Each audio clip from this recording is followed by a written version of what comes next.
itching to get back out on the field to redeem themselves. What have you challenged them to do today?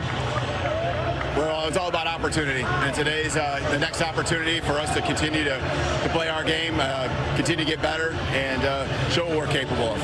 And what kind of concerns does South Carolina's defense present when they have not just one but two capable edge rushers? Yeah, there's no question. The edge is something that's been an issue for a lot of teams that they face, and they're physical in the middle. So they got a great defense. They've shown that. They're opportunistic with getting the ball and taking it away. So we got to be sharp on offense. Thank you. Best of luck. Thank you. Saw Kyle Kennard there. Number 5, Katie referenced the edge rushers. That is the target for South Carolina's Kennard and Stewart today. Jalen Milroe. South Carolina won the toss. They elect to defer, so Alabama will be receiving on what is just, Jesse, a glorious weather day here. I'm all about 11 a.m. local kicks right now. This is absolutely perfect.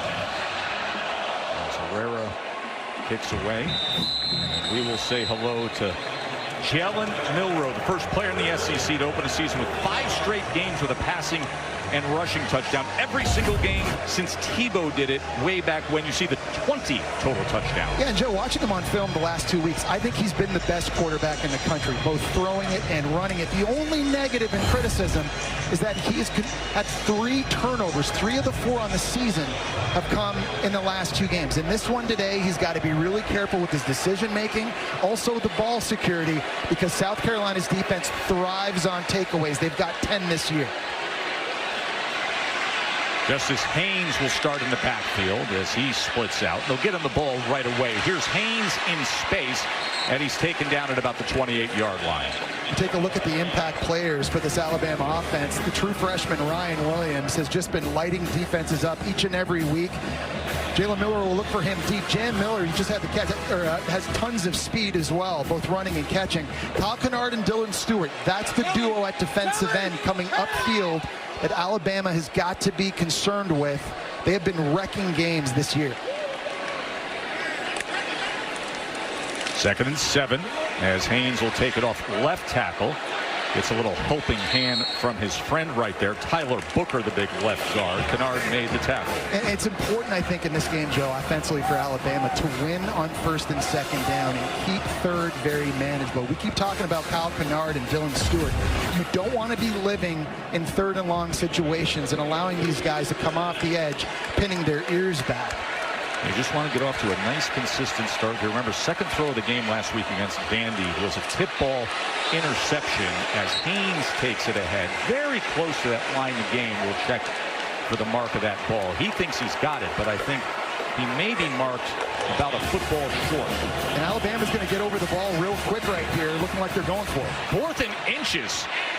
Milroe spins free and has the 1st down. So that was 4th and inches from their own 34 on the opening drive. And no hesitation from head coach DeBoer and this coaching staff right away. After not getting it on 3rd, they come right back to the line of scrimmage quickly, and you've got a big, strong quarterback, and Milroe hesitates for a moment, finds the crease there off the left-hand side, able to move the sticks. Give credit to the H-back, Robbie Oots, who was 6'4", 270-pound, of clearing just enough space.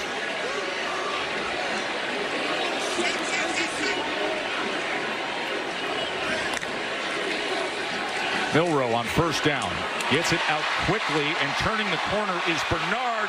And Jeremy Bernard breaks free and gets a big explosive for Bama early on. Finally run down by O'Donnell Fortune. And I love when Alabama goes empty because Jalen Miller does a really nice job when the defense is spread out finding his answer. You got the running back going this way. That takes Debo Williams outside. And Bernard's able to just hook up in that soft spot in the zone. It's a really easy read for Jalen Milroe, and the ball gets out of his hands quickly. And when you do that, the receivers can go make something happen. 26 yards after the catch for Jeremy Bernard, a 30-yard reception. Empty set now on 1st down. High snap that Milroe's able to field. And with patience, he finds his target, Cole Adams, and it's 1st and goal, Alabama. That's a really nice job of protection up front by Alabama, giving a really nice pocket right here for Milroe to throw into. Kyle Kennard was not on the field that snap, and when he comes out of the game, generally the pass rush goes down for South Carolina. Here's Miller straight ahead, a gain of 3. Really nice job, too, I think, Joe, of Alabama mixing up the tempo a little bit early. We've seen some shifts and motions taking a little time. We've seen them get right up to the line of scrimmage and go quickly like they are now, and South Carolina can't get set. Straight ahead again, but this time denied, held just short by Debo Williams making the tackle. This is an area of the field now where Jalen Milroe's legs, I think, really become a factor. He's maybe the best running back on this Alabama offense. If you get down here into the red zone, it's not a bad idea to have number 4 toting the rock. Very good-looking, well-managed opening drive for Alabama. This will be the 9th play. Justice Haynes comes in at running back to flank Milroe. 3rd and goal. He pulls it to the corner and in with ease. 1-yard touchdown run, Jalen Milroe.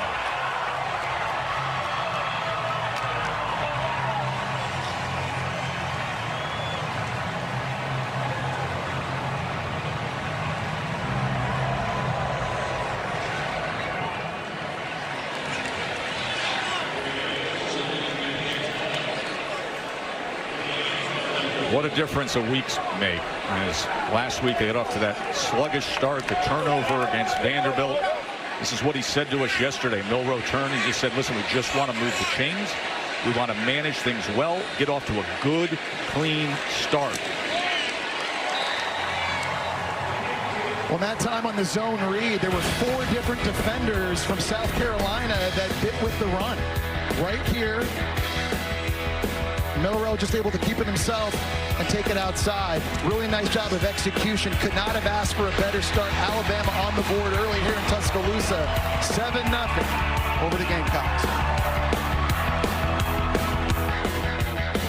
Here's Kevin DeBoer having a conversation with Jalen Milroe, clearly telling him, hey, by the way, do you know that as a program we've won 55 of the last 56 when we score a touchdown on the opening drive? I just love the conviction in the play calling and the decision, Joe, to go for it as fast as they did on their own 34-yard line, especially coming off the loss last week at Vanderbilt, right?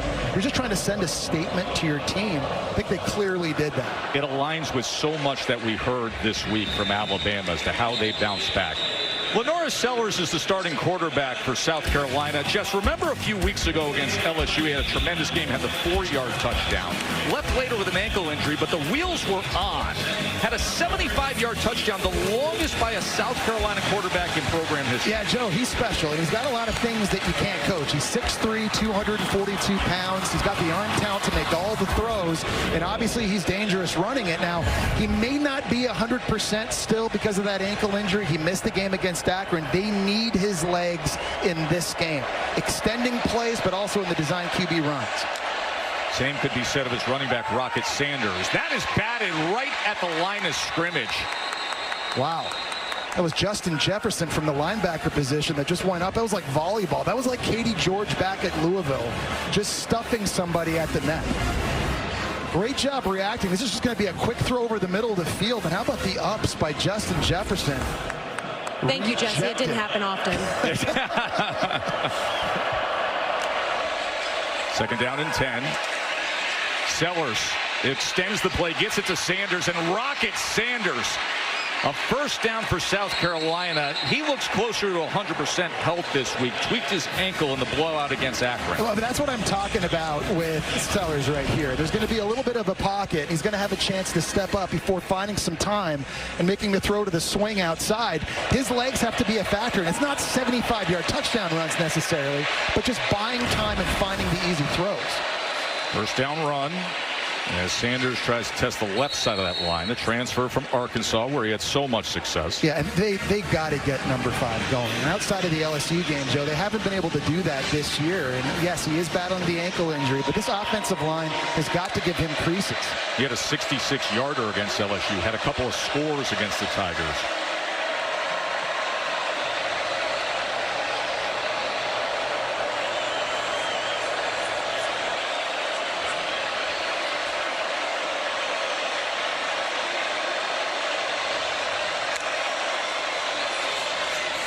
Here's Sellers.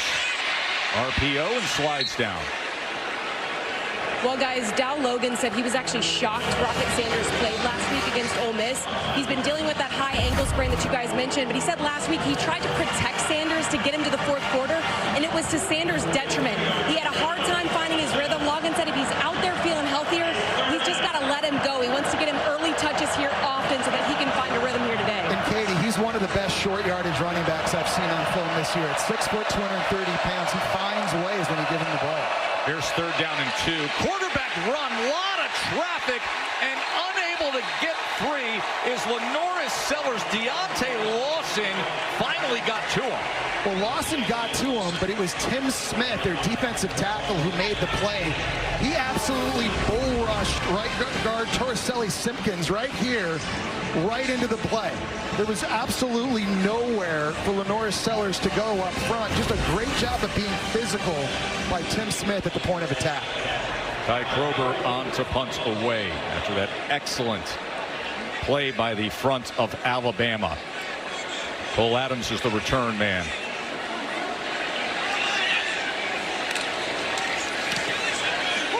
Kroger with a knuckler downfield, as it does take a very good South Carolina bounce, and Cole Adams makes a risky decision to field it.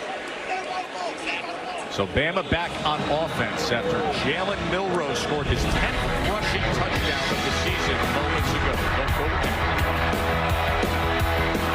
Total chaos, and this is something that's going to continue to happen throughout the course of the season, particularly in the conference in the SEC. When you take a look at some of the matchups coming up now too, we're a long way away from the end of the season. A lot of exciting games left to come.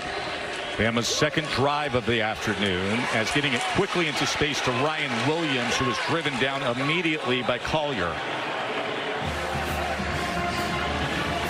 Milroe, the stats keep coming. 10 passing, 10 rushing touchdowns now in multiple seasons. First player in Tide history to do that. That's amazing to me too, that Bryce Young never did that, and Jalen Hurts is the big one for right. Neither of those guys ever accomplished that. It's incredible what Jalen Milroe has been able to do here. What, 18, 19 games in his career. You didn't have Greg McElroy on your 10 rushing touchdown probability list? Listen, I'm all about quarterback sneaks. Those Dagger early, G-Mac.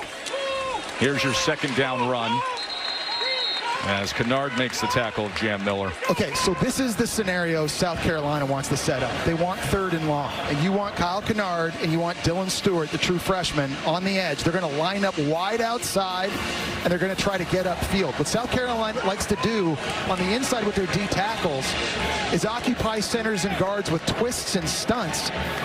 And then out here, it's using your speed to get to the quarterback. Opportunity for that on 3rd and 9.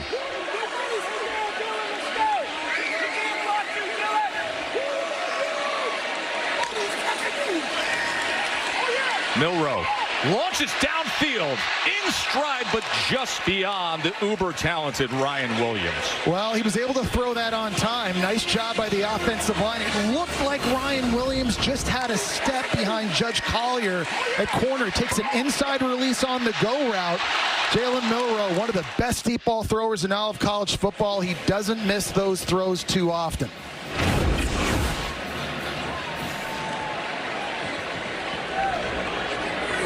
No return man back for South Carolina. Let's see if they come after this. And now they split back into formation as Joe DeCamillis, special teams guru, giving it a shot, and Burnham quickly had to get it off, and the flag does come down, so they send it to special teams coordinator Joe DeCamillis. And of course, Beamer loves his special teams play, but he's not going to be happy with the flag. Risk reward right there. Wow. They got roughing the kicker and not contacting the kicker. I was wondering what that was going to be. Previous spot. It is 1st down. And with that 4th and 9 becomes 1st down. It's an automatic first when it's roughing the kicker. They're coming off the edge. I mean, he dives under his leg, and the punter is going down to land. And did you see the snap? On him. Yeah. When you know the rush is coming, Hibbert, the snap, I mean, that was Burnham just fielding that, and to get the operation off in that time. Is that roughing the kicker to you, Joe, or is that contacting the kicker? Listen, we're going to bring our rules expert if we need to. Matt Austin can adjudicate on that. Matt, what do you say on that? I'll be honest with you, I'm not sure he ever touched the kicker. Yeah. It looked like he may have grazed his foot as he was trying to land, but, you know, contact to the plant foot is automatic 15, but that certainly was not any kind of forcible contact. And I know there was a question in the replay's mind of did they tip the ball as they were trying to block it. Of course. Which would have taken everything off the board. But you mentioned the plant foot, and that's critical because that is probably one of the most exposed positions you can be in all of football. So back to business on first down. And the quick out, but let's go back and watch the plant foot as Jeremy Bernard makes the catch here. Watch that plant foot, Jesse. Yeah, this is what he's talking about here. It's going to be the left foot coming down right on top of him before falling over. I mean, there was contact there. It looked like the foot did hit, but... Matt, you saw a second look. Your thoughts? Yeah, like I said, he landed on his foot. I don't think I would have gone roughing in that case. Definitely a 5-yarder, but they're tough to get at in real time. 12-yard reception to Bernard. 1st and 10. Milroe, plenty of time, and he goes to Dupree. C.J. Dupree. And now all of a sudden, the South Carolina defense that did their job. One special teams penalty, and Bama hits on 2 completions. Well, what I love is just the eyes of Milroe starting this way, and then he comes back over here to just find Dupree, just kind of spot up into the side of vision. He's doing a really nice job, Joe, of just getting through his progressions, knows where his checkdowns are. Downfield on the offense, number 5. He was covered up and went downfield. That's a 5-yard penalty. It is first down. So a late penalty because the receiver, Jeremy Bernard, was covered up, making him an ineligible receiver on his route. It's an illegal formation. I want to go back to the penalty on the punt too, though, Joe. Listen, this Alabama offense, they're one of the most efficient in the country. They're scoring touchdowns on 47% of their drives. You cannot give them extra possessions and extra drives. And while it was a questionable call, certainly bad fortune for South Carolina. So it's 1st and 15 after the penalty as Haynes cannot find much traction at all. Debo Williams with the tackle. It's a tough defense to run against. We talk so much about Kennard and about Stewart, and with good reason, but Joe, they go 3 deep at D tackle as well. They've got a lot of monsters on the inside of this defensive lines, guys that are really hard to block. TJ Sanders, number 90, is coming in the game right now. Nobody has been able to block that guy. He's been a real unsung hero. It's going to be tough sledding for Bama when they're trying to run it.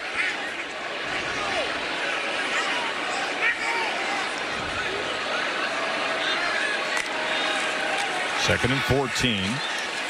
Milroe gets it out to the near side as he goes to Cuevas, his tight end. Be 3rd down from there. I love it when Alabama goes empty because I think it really does help Jalen Milroe out. You spread the defense out, you make the passing lanes a lot easier, and then if Milroe decides he wants to tuck it and run, you've got less bodies in the box for him to do so. So I think if you're Kalen DeBoer, I think if you're the play caller Nick Sheridan, I think you're looking for more and more of this, motioning the running back out of the backfield and giving Milroe his options. Dylan Stewart, talented freshman edge rusher, comes out on a down and distance. You want him in there. 3rd down and 9. There's 6 guys at the line of scrimmage right now. Milroe's got to be ready to throw this hot if all 6 guys come because there's only 5 blockers.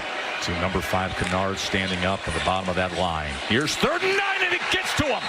Kyle Kennard was in that stance, just saying, I got him in my sights, and he finds him with a sack. 6.5 on the year now for Kennard. Well, Alabama that time had 2 linemen blocking TJ Sanders at defensive tackle. They've got the left tackle here and the right guard here, and somehow nobody takes care of the guy that's leading the SEC with 5.5 sacks.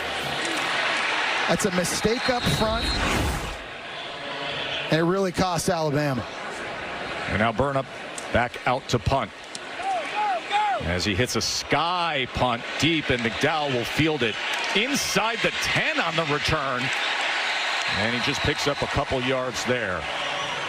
South Carolina, we told you about Kyle Kennard and how talented he is. He delivers big time on 3rd down moments ago.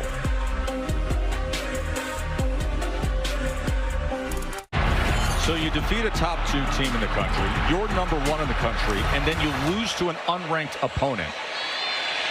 That's what happened with Alabama as Sellers tries to connect, and he does so with Jacobs. That's only happened, Jesse, 4 times in the history of the sport. You got to go all the way back to 1960 Minnesota. That's how rare of a loss that is, with the extreme swings of that win versus that Listen, loss. you look at the last 6 quarters, Alabama's not a playoff caliber defense. They cannot get off the field.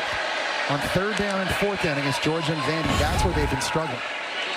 quickly out to Simon, the big tight end. The Bama defense. You think about that second half against Georgia. You think about last week when, listen, Vandy also did their thing. They did. They took their shot. They bullied them a bit. They need to be given credit because that gun option scheme that Vanderbilt runs, that's not your grandpa's Vanderbilt offense. They're a problem now. But the numbers are the numbers. Alabama's defense has allowed 9 touchdowns on their last 14 drives. If you take away that last drive by Vandy when they were trying to ice it. 2nd and 8. Sellers pitches, gets it to Larvadan, and that'll be a first down for South Carolina. Good work on the option. And the thing about Bama is that, yes, they've got a lot of NFL talent, and they've got a lot of depth, especially up front in the front 7.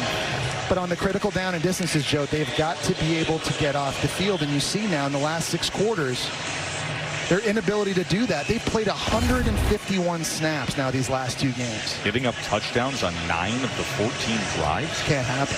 You're just not used to having Alabama and that what you just said in the same sentence ever. A 10-yard run by Larvadan. Rocket Sanders going to test the middle, and he is denied. He's pushed back after a gain of maybe 1.5 yards. You know, we talk about Rocket Sanders too, and you know, I think his lack of production outside of the LSU game really has been disappointing because he really was the crown jewel of the portal haul this offseason for Shane Beamer. They haven't got the return on investment, and I don't think it's him. I think it's the offensive line up front not creating gaps and holes for number 5 to build up some steam. You've got to give this guy some space to room. To run and let him go to work, and that just has not been the case for the most part early this year. And a couple years ago at Arkansas, a guy went for over 1,400 yards. 2nd and 8. Shallow cross is complete. It's Michael Smith, the true freshman tight end, and that's a first down, South Carolina. It's a really nice design, and it's a good play call, because you're getting a tight end up the field to get some of these defenders out, and then you can sort of run the drag route underneath it and make it a very easy read for Sellers. A lot of these throws have been short, high percentage completions, and you're helping your quarterback get into a rhythm. Smith with the 15-yard reception. First down right at midfield. Sellers, design quarterback run. That's a tackle for loss. That was Justin Jefferson who read it perfectly. Great job reacting to it. He saw a gap between the center and the guard right away, and as soon as he identified it, he came flying downhill. One guy goes to the right, one guy goes to the left. There's just zero hesitation. And South Carolina's trying to get Lenore Sellers going in this game early, running it, but you've seen Jefferson now make a couple big plays early from the linebacker spot. Final seconds of this first quarter. They're going to let that clock bleed down. Alabama trying to bounce back after the loss to Vandy. Jalen Milroe helped with the touchdown. The SEC on ABC, presented by Tums Gummy Bites, returns after this message and a word from our ABC station. What do you need to do to extend this drive? Finish. We knew the first quarter was going to be critical for both teams, that feeling each other out, both coming off disappointment from last week, have done some good. Really like that last drive we had defensively. Got a drive going right here. Wish we had thrown that ball and not ran that last one on the quarterback draw, but got to finish. It's going to be a 4-quarter game, and one of the keys for us this week as a team was to finish drives, and we didn't do a good job of that last week, and we need to on this one. Thank you. Thank you. As Shane Beamer just saw his quarterback Sellers taken down again. And that time Renaud coming up with the sack. Well, that time it was Q Robinson coming off the edge. He just assaulted Case and Henry, the right tackle, getting to the QB. 3rd down and 21, so they set up the draw to Attaway. Attaway splits defenders and spins his way past midfield, where a flag is down all the way back at the 27-yard line. Personal foul, roughing the passer, number 11. Contact above the shoulders, 15-yard penalty, results in a first down. That is such a costly flag, as Campbell roughing the passer. Well, and take a look at this as he's getting ready to throw this screen. His right hand gets up. He just grazes his face mask. It's not a knockout blow by any stretch, but referees are being careful to really try and protect quarterbacks. And that's why they get the call. And we saw earlier a questionable call on special teams with roughing the kicker, and I'd say that's maybe another one there this time with Alabama. By the letter of the law, that is a penalty, but one has gone against each team early in this game. You think of down and distance coming off of the sack. You're walking off the field, and instead it's first down, South Carolina at the Alabama 34. The first time they've been in Alabama territory today. Attaway trying to test the middle of that defensive line.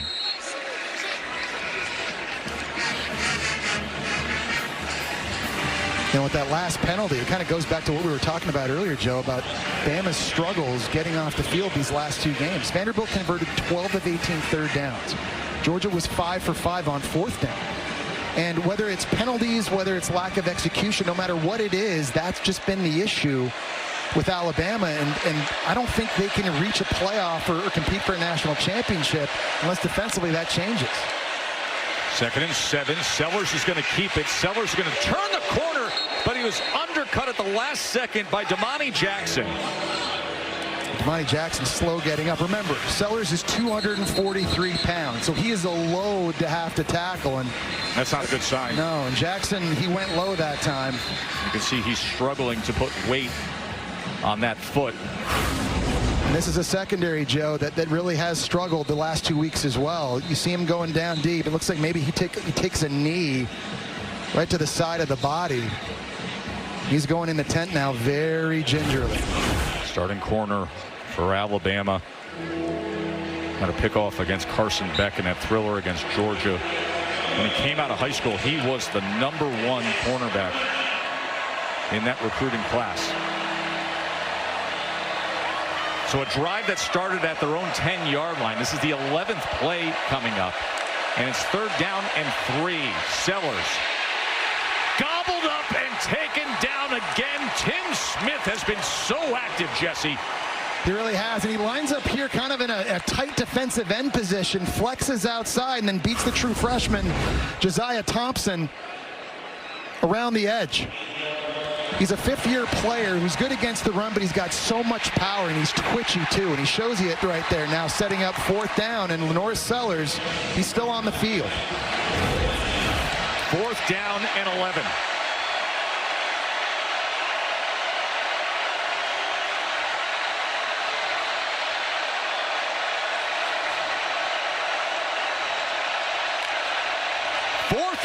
They bring pressure. They get it out quickly. But unable to get there is Joshua Simon, their big tight end, so it'll go down as a turnover on downs. It was a cover 0 look, and the Sellers did the right thing, getting rid of it on the hot route, but a better play by Devontae Smith in the nickel, fighting off a block from a receiver and getting to the ball carrier and forcing the turnover on downs. Devontae Smith has been so good for this defense, Joe, in the slot in that nickel position, and where he shines is against the run and throws like this. He's just too physical for tight ends and receivers to block. And after the costly penalty, they're able to force the turnover on downs. They'll regain possession next. Area, and they're greatly affected. They're not with us this week to work this game, but our thoughts are with both of them as they continue to recover from the aftermath of the recent hurricane. As Ryan Williams is able to break free and scoot ahead. Checked in with Andy, by the way, Jesse, just before kickoff, minutes before kickoff. He said, just so people have a sense, he says, we're still digging out. We did get cell service back, so that's a plus. Wish we were there with you, but please stay strong for us. And guys, we are staying strong as you are in our thoughts, Andy and Tim. And this is Justice Haynes who takes it ahead on 2nd and 2 for a 1st down. And that is the scene as Jackson, starting cornerback, was injured when Lenoris Sellers was running over to his side, and he undercut him for the tackle, but immediately stayed down on the turf. That's bad news for Alabama. Remember, it was the secondary this year that lost 2 corners the first 2 rounds last season. Caleb Downs went to Ohio State. They've got a lot of new faces and a lot of true freshmen in that secondary, and it's a guy they're going to miss. Justice Haynes goes ahead. By the way, the turnover on downs we saw moments ago is officially going to be recorded as an actual turnover, a fumble that was recovered on that tackle by Malachi Moore. So that is how Alabama received the ball. And so, you know, you're in a situation now where if you're Alabama, you've got to keep track of number 5 and Kyle Kennard. He had the sack on the last drive. He was out for a couple plays. Now he's back out there again. As a play caller, Nick Sheridan has to be aware of that. 2nd and 5. That was overthrown and nearly intercepted. That was O'Donnell Fortune, who had a chance for the pickoff as it was intended for Ryan Williams. Yeah, they brought a blitz, and there was a free guy coming off the edge, and it forced a high throw from Jalen Milroe. He just had to get rid of this thing, and it changed the trajectory. Very lucky. That was tipped and almost fell right into the hands of Fortune. We talked about this defense thriving on takeaways. 10 on the season. That's 2nd in the SEC. More often than not, those plays, Joe, they've been going their way. Bama only 1 of 4 today on 3rd down. Here's a 3rd and 5. Milroe with Kennard chasing, more pressure, and they get to him.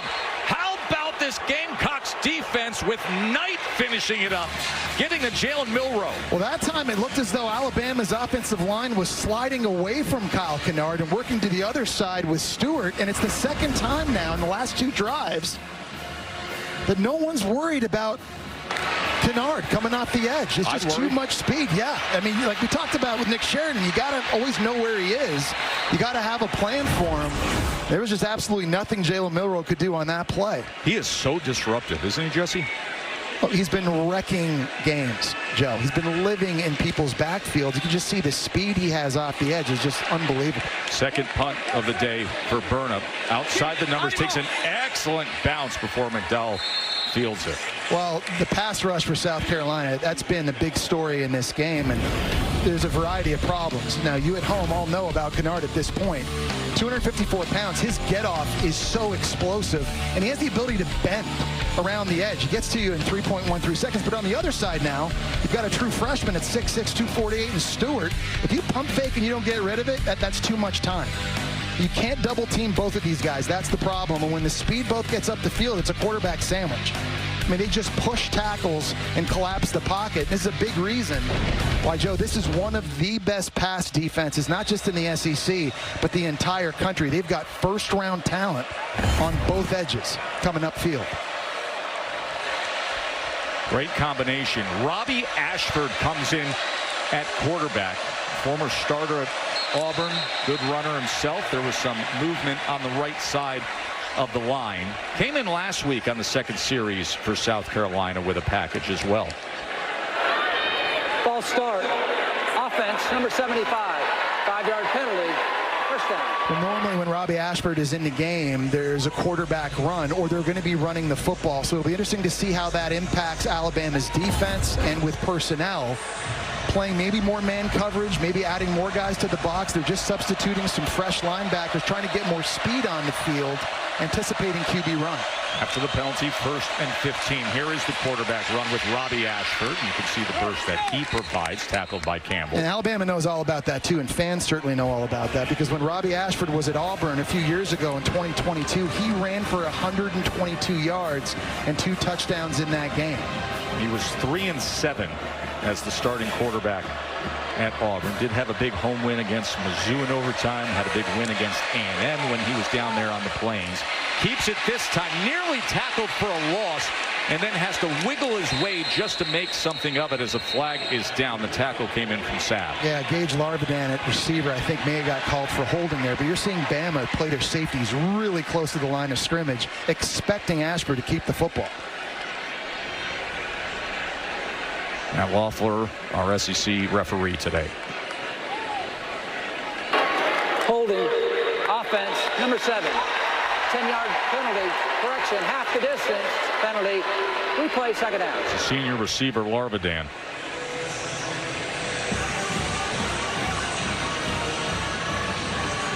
It's kind of the cat and mouse game now with the secondary here in Alabama. Down Damani Jackson because of the injury. So you've got a true freshman, Jalen Mbakwe, now taking his place.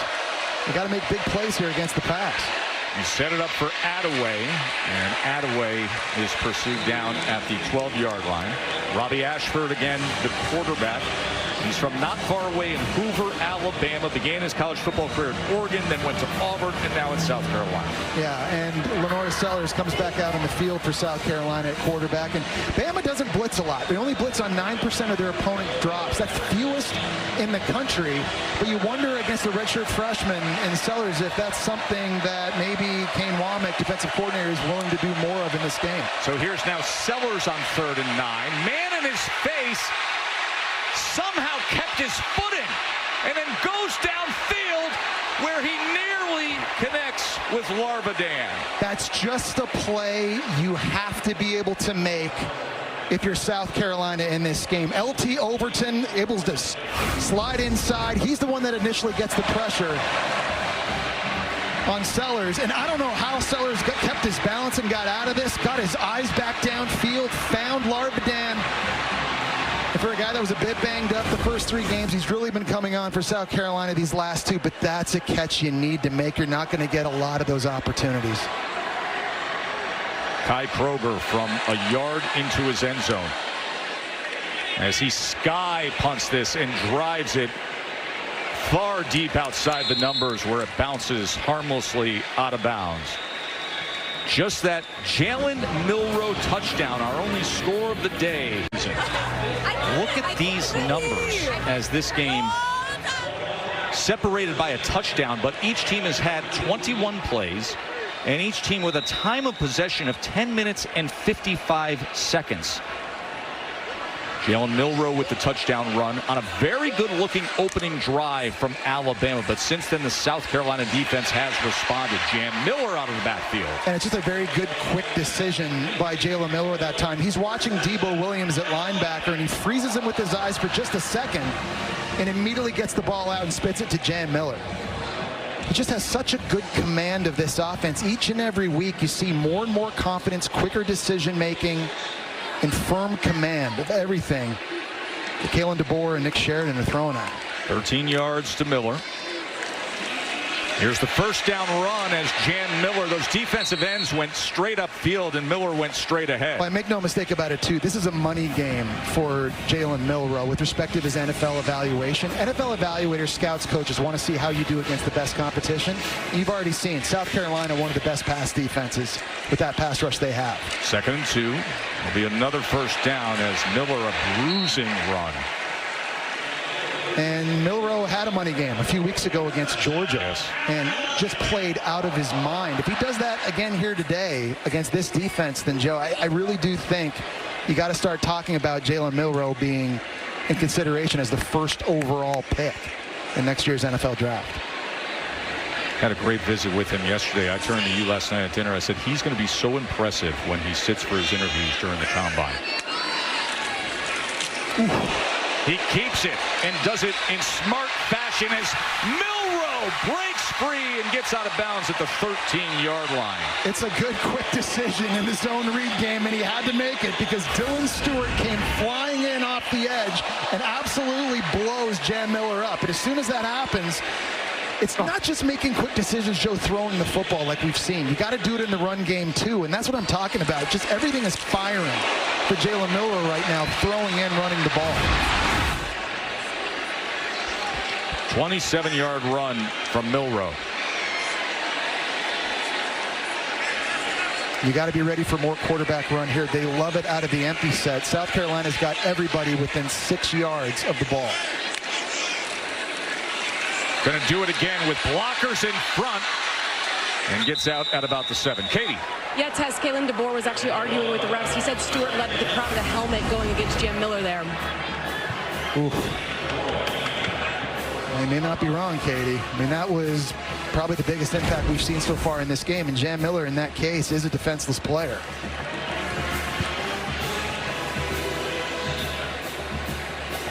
Aaron Milroe told us yesterday, said we had to be honest with each other this week. It was all about embracing hardship and wanting to improve.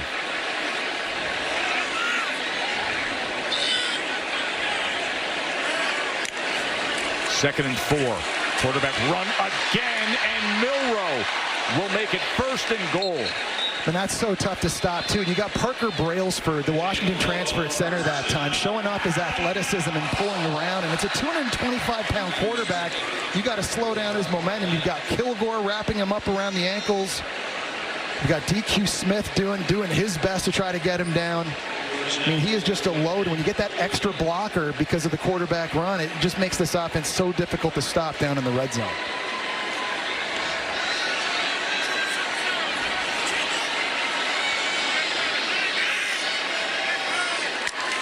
First and goal. Haynes into the end zone. Touchdown, Tide.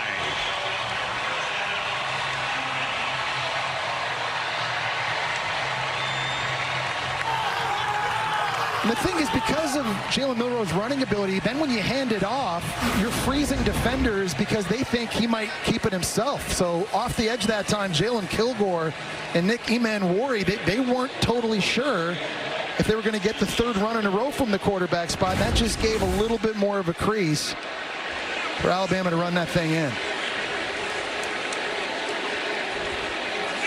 As Nicholson will add the extra point. Now, Bama was struggling to run the ball prior to that drive. They just had 10 yards rushing. They had 54 on this drive alone. 14-zip, Alabama. Quarterback will start for Oklahoma today. That is the first time you will see that in the Oklahoma-Texas grand rivalry. Red River, that is as good as it gets, coming up right here on ABC in what has been an outrageously fickle. It made it in again in the cartoon. It does every week. But it is incredible, Joe. It's true. You know, in years past, it's been Bama and Georgia and everybody else. This year, though, just maybe because of stylistically, it just feels like anybody can get anybody on any given Saturday. Lenoris Sellers extending the play and then goes and gets it to Rocket Sanders. I'm glad we had the MMA analogy there, because I think it's true. I think in recent weeks you've seen like the wrestler ground and pounder beat and knock out the high-flying striker that closes games early. You saw it when Kentucky beat Ole Miss and Arkansas beating Tennessee, Vanderbilt beating Alabama. The SEC this year just feels a little bit different with more parity. Next week, you're going to have Hernandez versus Pereira on what will be a big UFC Saturday and a huge SEC Saturday next week as well. I walked behind Pereira, by the way. Did you? Yeah, at Fanatics Fest. What's his vibe? No, dude, it's just that he's 6'4", and he walks around probably carrying 225 pounds.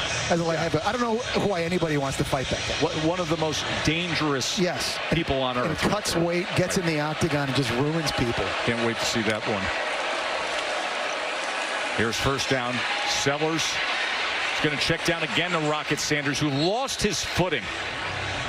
This is a big drive here for South Carolina too, Joe, because they're going to receive first in the second half. So they've got an opportunity, a little under 3.5 minutes here, to march down the field, try and score some points and gain some momentum going into halftime.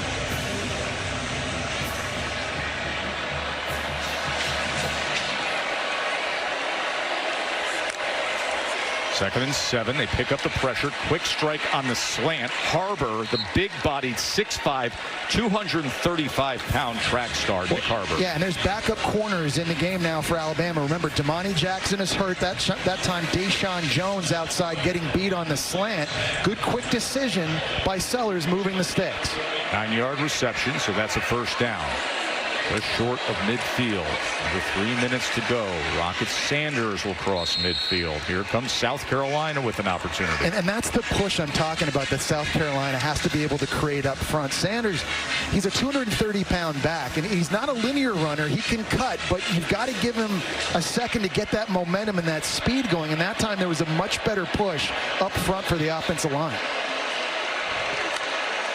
Second and 5. Will keep it. Sellers going to try to bounce it, and you see that speed and those natural gifts to turn on the wheels and get the first down. And there was a huge fight out there that time with Mazio Bennett, the true freshman wide receiver, blocking one-on-one against Devontae Smith. Not an easy guy to do it, and Sellers shows you the speed. That ankle's looking pretty good, but a nice job on the perimeter blocking that time by South Carolina's true freshman receiver. 2-minute timeout while South Carolina has offensive momentum. Can they get on the board and cut into this Alabama lead? We find out when we return to Saban Field at Bryant-Denny Stadium. Rocket Sanders and quarterback Lenoris Sellers, that dynamic duo trying to get the Gamecocks on the board. First down, design quarterback run. Sellers found traffic up the middle, so just able to get to the outside.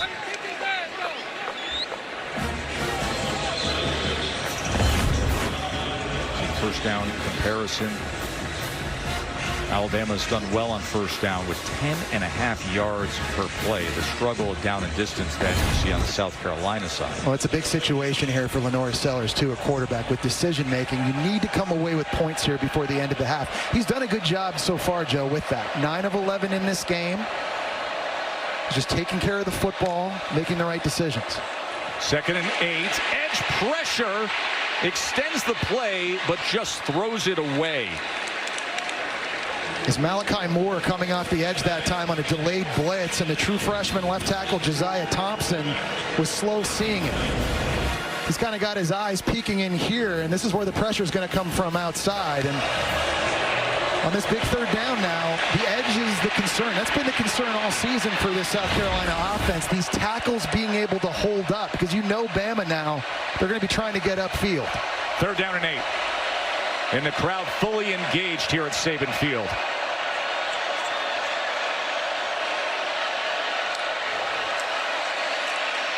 Sellers had to quickly get it out and can't get anywhere. The true freshman Bennett was undercut by Mbakwe. And that time, Nick Harbor at receiver has got to do a better job blocking on the perimeter. Mbakwe flies in to make this play, but right here, you got to get that block. And Harbor doesn't have his eyes in the right place and just makes it very easy on the number 2 overall prospect coming out of high school last year, Mbakwe, to make a huge tackle. Jesse back in action in the booth. I got to say, the Blazer game in the studio just got a lot better with Orlovsky showing back up too. So props to my guy. 4th down and 9 for South Carolina. Sellers on 4th down with time. Gonna take a strike to the end zone, and a touchdown scored by Bennett. Wide open, Mazio Bennett, touchdown, Kakalaki.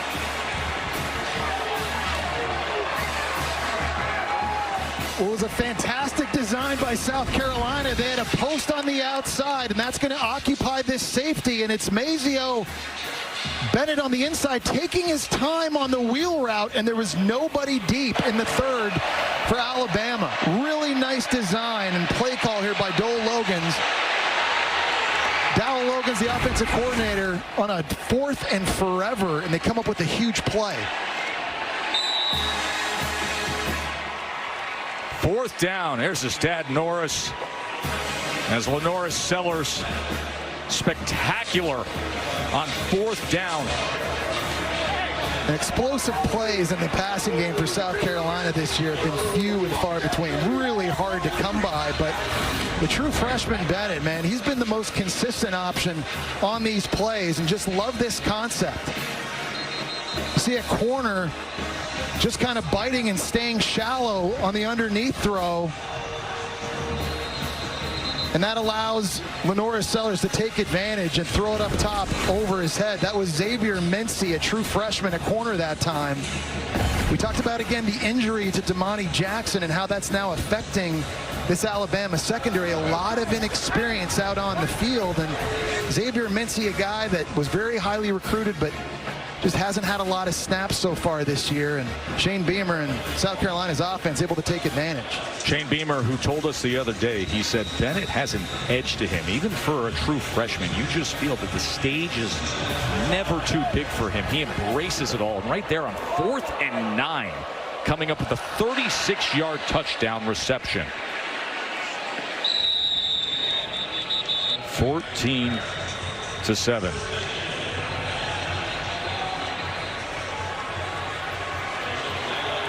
Built for Success is presented by Ram Trucks. It allows us to focus in on Jalen Milroe. Yeah, and he's really done a nice job today, both throwing it and running it. There have been a lot of empty sets, allowing him to see the field. He's made very good and quick decisions in both categories. There's a big 4th down conversion from their own 34-yard line on the first drive, and they ended up scoring on that. And You've just seen him, whether it's extending and whether it's design QB runs now. He's been in full control, and he's really been that way all season. Half the distance of the goal. It'll be first down. There was a flag that came in late on that kickoff return. So a fourth down conversion. Jesse, by the way, opponents this year against Bama are 12 of 16 on fourth down. Yeah, again, it doesn't matter if it's third or fourth. Getting off the field in critical down and distances, that continues to be the problem. And so now offensively, Joe, you've got Jalen Milroe. There's 1:37 to go. You've got 2 timeouts in your back pocket. To me, Milroe has played at a high enough level these last several weeks particularly to be aggressive here in a 2-minute situation and try and throw this football down the field to get into position to steal some points before the end of the half. Let's see how they manage it.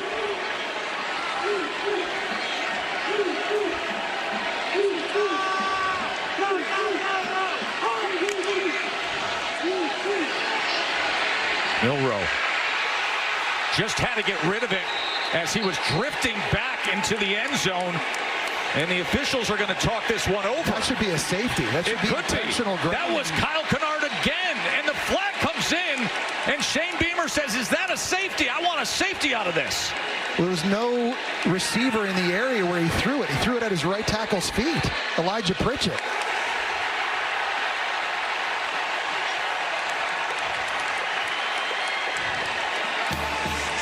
He was outside of the tackle box, but that football has to cross the line of scrimmage for it not to be intentional grounding. Safety's on the board. Wow.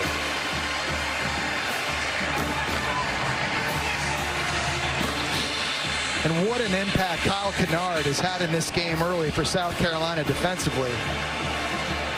They have not been able to handle him. There have been times where they just haven't blocked him. And that time just way too soft off the right side. There's Kennard here, and you're going to see there's no Alabama receiver to this right side of the field. He gets chipped, he's off the ball, and it's sort of a delayed rush. But because of the pressure coming from the backside and Dylan Stewart, it forced Milroe to kind of flow to his right side, and you just see how quickly, at 255 pounds, Kyle Kennard is able to close the gap. And how quickly the gap has been closed on the scoreboard. A 4th and 9 just a minute ago to all of a sudden 9 points on the board. 14-9 all of a sudden. An incredible swing, and now all the momentum back with South Carolina. As James Burnip on the free kick. That settles in there. You got to field that ball. And a flag comes in at the end of that. Loverdane on the return. So a span of just Offside 9 seconds. On the kicking team, number 13. That penalty will be forced from the end of the run. First down. In a span of 9 seconds, South Carolina scores 9 points. And here's 4th down. This is Mazeo Bennett in the slot. He's running the wheel route. Bama's got nobody back in the deep third. There's a bit of a bust by the corner, and they take advantage. And then right away on the next possession, you get the delayed rush here by Kennard. They're able to get the safety. And now, Joe, with that last penalty on the kick, South Carolina's got the ball close to midfield again, and they've got all 3 timeouts in their back pocket with 1 minute and 24 seconds to go. They could go down and score some more. What a turn. What a turn of events here. And keep in mind the injury at cornerback for Alabama as well. Sellers quickly gets it out as he goes to Simon, the big tight end. And it's a nice job by Simon understanding the situation, right? In a 2-minute drill, you're catching that inbounds, you're turning around and getting out as quick as possible to try to save as much time on the clock. All 3 timeouts remain for South Carolina.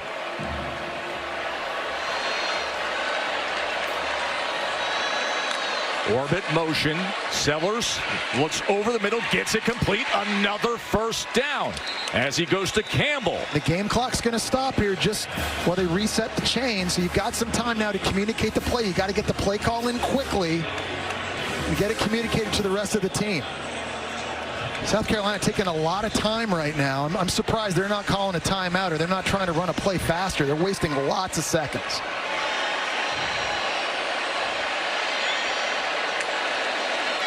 Sellers on first down. He is pressure. That ball's loose. That is recovered by Alabama. as that was a sloppy play by Sellers.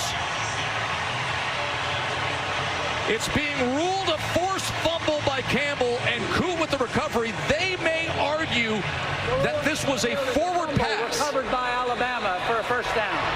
You be the judge. Well, it looked like when he threw it, he almost threw it off his own helmet to me live when I was watching it. That's about as ugly as could be. Yeah, and give Jahad Campbell tons of credit for beating the right tackle and getting in and getting his hands around Sellers. But wow. He's attempting to pass the ball. Let's bring in our rules expert, Matt Austin. What do you say, Matty? This is going to be a tough one for replay because does he have firm control of the ball and bring his hand forward, or is he throwing this backwards? If it's backwards, it doesn't matter if it's a fumble or a pass. It's the loose ball, right, and whoever comes up with it. Just like a lateral. Exactly. I mean, you got to have a compass on that one. He's spinning around. He has no idea where he is. He's attempting to throw the ball, but does that even constitute a forward pass? And he's showing you his inexperience on that play too, Joe, yeah. Right? Only a redshirt freshman. In that kind of situation, you can't take a sack, but you can't compound the problem by doing something like this. It's hard just reading his body language, figuring out what he was trying to do in the first place. Was he trying to hold on to it, throw it away? Was he hook-shotting it, no look behind his back? You don't know. But, you know, at that point, when you're all wrapped up by Campbell, you just got to go down. Here's the view you need to see. Is this a forward pass at all? Does it go forward? Because that's what Matt Austin explained, and that's the easiest way to come up with the answer. Matt? Yeah, looking at the close-up view, to me it looks like he notices that he's going to throw the ball backwards, and he tries to stop his hand, and the ball pops out at that point. So I think this is a fumble. Ruling on the field is a fumble. With an Alabama recovery by Coote. I'll tell you, if this ends up staying a fumble, what a job by Bama's defense, too. Kind of in a sudden change situation where you've just given up a safety. You're able to get the ball back here. You're close to midfield, and you've got time left for Jalen Milroe to go to work. So this is a massive, massive call in this game. Well, ever since we hit the 2-minute timeout, this game has gone wacky, hasn't it? Yeah. It's 14-zip Alabama, and all of a sudden, a 4th and 9, a big touchdown to Bennett, a 36-yarder, and then the very next offensive play, the safety. You be the judge here. Yeah, this is right down the line. You should be able to see it. And the ruling on the field is it's a fumble, so you're looking for indisputable video evidence to have to overturn that. Is this a forward pass, or as ruled on the field, a fumble by Sellers? I think I agree with Matt. I think Sellers was trying to hold on to it. Right there, I think he's still trying to squeeze it, and then it kind of just slips out of his hand at the last second. I think that's a fumble, Joe. I would agree with you. After review, the ruling on the field stands. It's a fumble. And that is an Alabama fumble recovery. Campbell forced it, Coote recovered it, and the Bama defense denies South Carolina's golden opportunity here before halftime. Absolute crazy sequence of events these last 3 drives, and Alabama now in great field position. Here's the guy you got to focus on. Number 5 for South Carolina. Where's Kyle Kennard? And we have to get him blocked. He has been wrecking the game for South Carolina's defense in this first half. Couple of sacks, scored the safety moments ago. That's Bama's 3rd sack today. That happened moments ago. That ties a season high. They had 3 against USF. 48 seconds and 2 timeouts for Jalen Milroe, who's going to run the ball, and he's taken down. A tackle for loss. Guess who? Kyle Kennard. That time slanting inside the right tackle, Elijah Pritchett. It's not just in pass plays. He's everywhere. And by the way, it doesn't matter who's been trying to block him. Everybody's getting some. Against Will Campbell, who might be the first tackle taken in the draft from LSU, Kyle Kennard was up in his business. He's been beating you upfield, upfield, upfield. Tackles start to set. They're a little bit hesitant, and Kennard's able to dive inside and make a play. Just remarkable. Well, he is isn't it amazing? Because this is really what we focused in on all week long, is saying, hey, there's a front 7 of South Carolina now that you have something to deal with if you're Jalen Milroe. And Kennard has completely delivered on that assignment. Isn't it amazing the luxury you have when you can get a pass rush with just 4 guys and keep 7 in coverage, eyes on the quarterback? That's why they get takeaways. But you've got special talent coming off that edge in the Georgia Tech transfer for Kennard that nobody's been able to block consistently this year. His first year at South Carolina, he has completely over-delivered on expectations, playing his very best today, and that front gets to him again. This time it's Tonka Hemingway. Man, oh man, is South Carolina firing off on that defensive line. It was a bad job by Jaden Roberts at right guard first, and then it was bad by Justice Haynes at running back, trying to get a chip. 2 guys miss him. What a great job spinning into the backfield at 288 pounds. And Clayton White, my old teammate, we were rookies together in the New York Giants.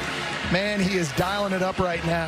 He was a great player at NC State before he came to you on the Giants there. He led them in TFLs and single game tackles. And just a disruptive defensive player himself. As another timeout is going to be used by Alabama. 10 seconds remaining in this first half. What's supposed to be the bounce back game, the get well remedy game back at home for what last week was one of the biggest upsets we've ever seen, instead has come to be a big fight for Alabama. You got to give South Carolina tons of credit too, Joe, because yeah, Bama lost to Vandy. People forget South Carolina lost by 24 points at home and didn't score a touchdown against Ole Miss. So I think a big question was, were they going to come into this game with any confidence, or were they going to walk in here with their tail between their legs?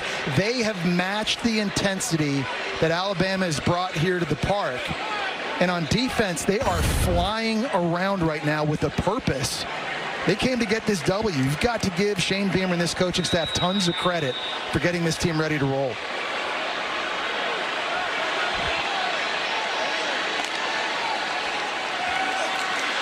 Milroe, final seconds here before halftime. That ball's picked off. That is picked up by Kilgore. Kilgore, seconds remaining. They've got zeros on the clock for right now. He stepped out at the 19. If they put time back on the clock, South Carolina's going to have a chance. Kilgore, that's his 3rd pick of the year, and this is a decision that Jalen Milroe has not been making this season, forcing a deep crossing route into zone coverage.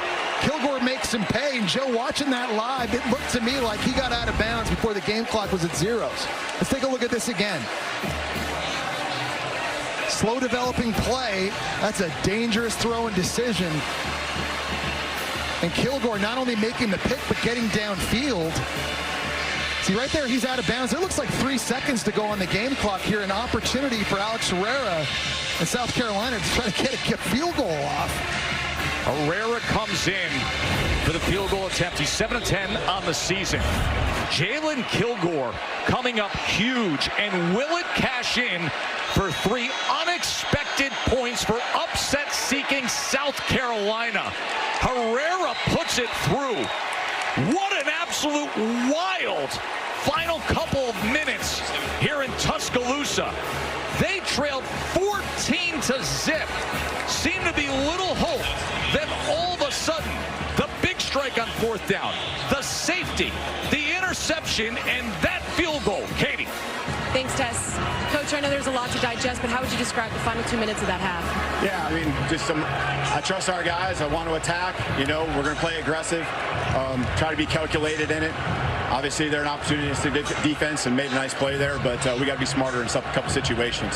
What do you need to see from Jalen in your offense going against his pass rush moving forward? Yeah, you know, when we're keeping them off balanced, we're in a good spot. You know, in the last 2 possessions here, you know, we're trying to get into a pass game. We try to draw, and, you know, they're doing a good job buddying it up. Thank you. Thank you.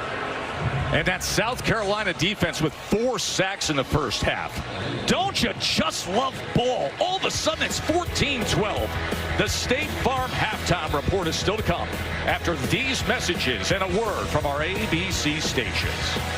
It's the SEC on ABC, presented by Tums Gummy Bites. And here in Tuscaloosa, the last minute 37 of that first half, Bama gave up 12 points, the touchdown 4th down, the safety, the field goal, and we've got a 14-12 game with South Carolina roaring back. And Kyle Kennard's a big reason why. The Georgia Tech transfer has been wrecking the game. They've lined him up to the left side. Somehow nobody blocked him on that sack. And when tight ends have tried to chip him, it hasn't worked. He's able to get a safety. He's been going to work against the right tackle as well, Elijah Pritchett, slanting inside there for a tackle for loss. Alabama just does not have an answer for number 5 for the Gamecocks, and that's going to have to change. They need a plan to try and slow him down. How about those numbers? 3 TFLs, 5 solo tackles. Here's McDowell on the return. South Carolina will get the ball to start this second half. Good kickoff coverage. Moments ago, Katie, the coach. Coach, that was a wild sequence of events. What did you think of your team's play in the last 2 minutes? That's who we are. Sloppy first quarter, but that's who we are. Like, I think the whole country thought this was going to be a butt kicking. We got a good team that played like crap last week against a really good Ole Miss team. So we expect this. Nobody's in the locker room shocked. We knew coming in here we had to affect the quarterback. We're affecting him right now. We sacked him 4 times, and we've gotten some turnovers. We said we needed to make them deal with us. We've gotten the crowd out of it. We're making them deal with us. But the other key was we got to finish, and we got to be better on third down offensively. We can't turn the ball over, but you know we got a very confident team. We had that coming in here, and big series to start the second half here. Thank you. Ball start. Offense. Number 3. 5-yard penalty. It is first down. Jesse.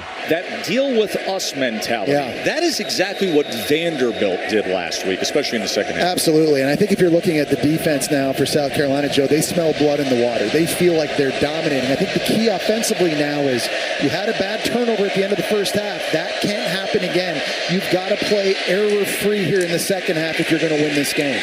Rocket Sanders takes it ahead for South Carolina. And that's a good start. You know, it starts with your ability to run the football. You've got to be physical. You've got to keep third downs manageable. You got to help out your redshirt freshman quarterback and give him play-action passing opportunities.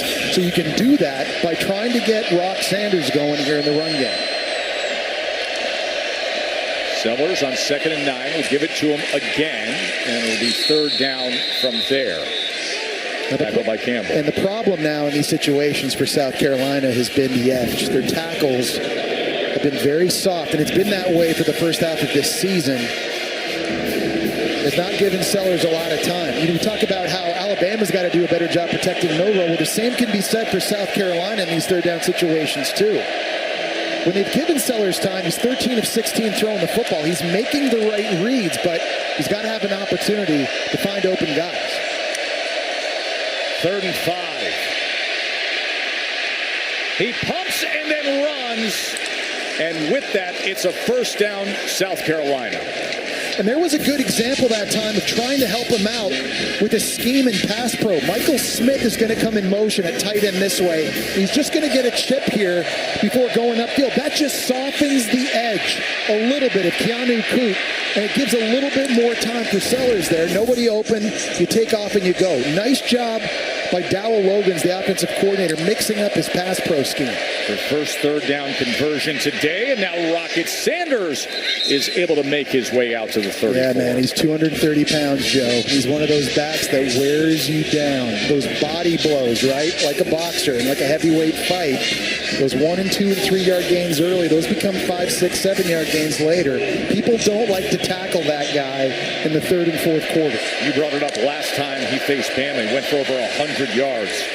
2nd and 4. Look at that push. It'll be 3rd and inches at Rousseau with the tackle. It's a completely different game when you're in 3rd and short as an offense. As a play caller, as a quarterback, you have everything at your disposal, and you put the defense on their heels. A defense, by the way, Joe, that is playing a lot of true freshmen at cornerback right now. 3 different guys are in the rotation now that Damani Jackson is out, and you wonder in this second half if those are matchups that Lenora Sellers is going to want to take advantage of. 3rd and 1. Straight ahead and a first down for South Carolina. And Bakwe had to come in for the injured Damani Jackson. Of course, Xavier Brown, the other true freshman corner. Katie. Got word. Good news for Alabama, guys. I just got word. Jackson is available to return. He's got his helmet on. He's standing on the sidelines waiting for his moment to run in. Right now, Deshaun Jones is out at one corner spot. We got a true freshman out at the other. Sellers, pocket collapsing. He escapes. Pumps again, turns the corner, and you see the wheels of Lenoris Sellers. Remember, he had a 75-yard touchdown against LSU, and it's another first down for South Carolina. There's a mistake that time by Jamarian Latham at defensive end. He loses contain and dips inside. When that happens, you lose your pass rush integrity against a 243-pound quarterback that can move like that. He's going to make you pay for it. Good decision by Sellers. He's been making a lot of good decisions in this game so far, Joe, outside of the one turnover at the end of the half.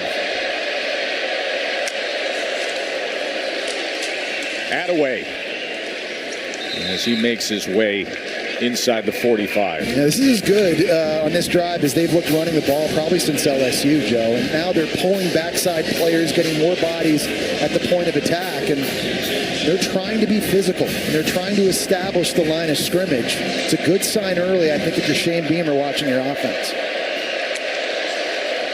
Opening drive of the second half. Sellers. He is sacked that time. That was Latham crashing down on Lenoris Sellers. Well, Latham's working against a true freshman in Josiah Thompson, who really has his hands full here. And we saw it last time, him go inside and lose contain. This time, just kind of posts him up. Great job hand fighting and knocking the hands away of the tackle to get leverage to cut inside and get to the QB.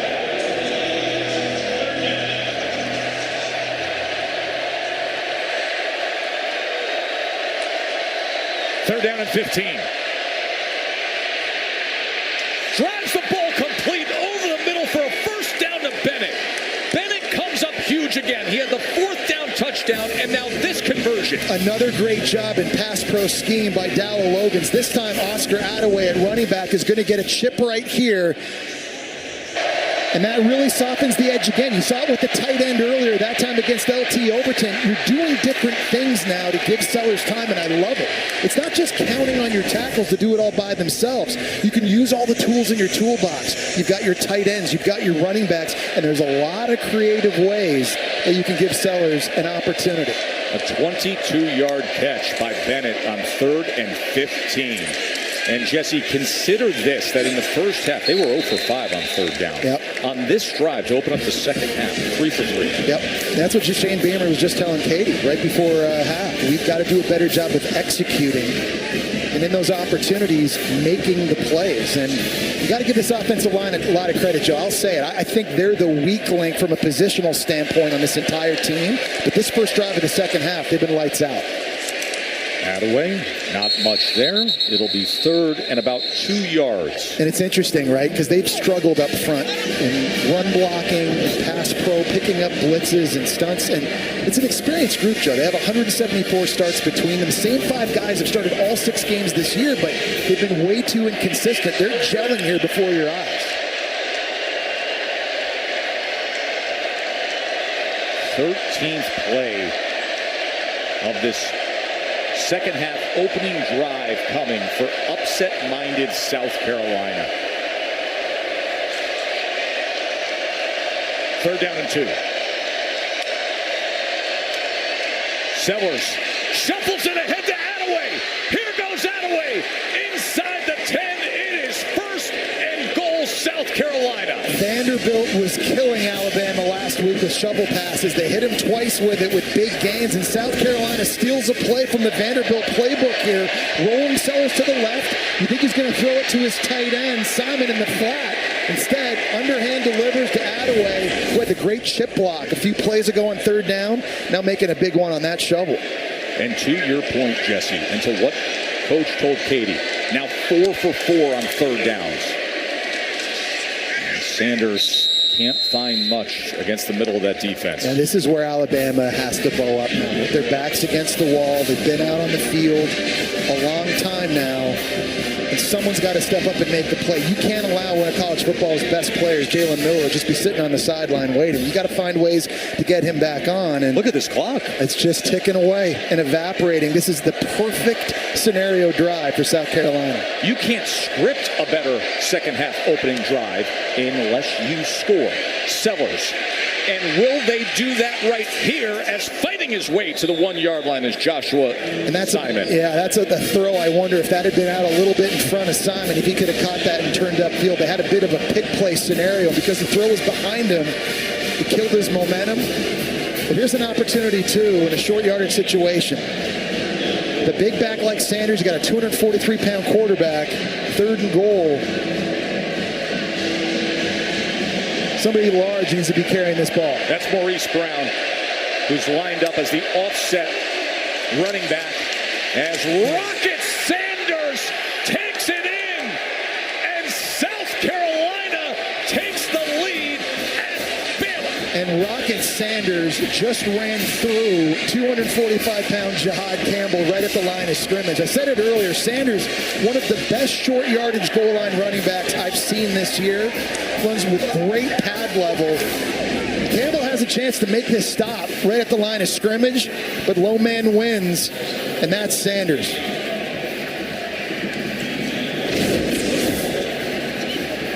What a drive to start the second half if you're South Carolina. I mean, Jesse, as perfect as could be in every way. Time consuming, yard gaining, 3rd down converting, bullying by the offensive line, tremendous play designs, and in the end, crossing that goal line and striking with gold. It's 19-14, 19 unanswered points, and it occupied 8 minutes and 40 seconds to cap that touchdown drive. What do we have brewing here, folks? It's my favorite game I've ever done. Each and every year I've ever done that game, I just love everything about it. Here is Henderson on the return as he is met. Ball comes out! The ball comes out! As Alabama looks to have recovered, and they have. And things are getting crazy here. We just had an 8-minute and 40-second drive. And you know South Carolina is fired up when you see special teams efforts like this. They are playing with intensity. That is Joe DeCamillis' group.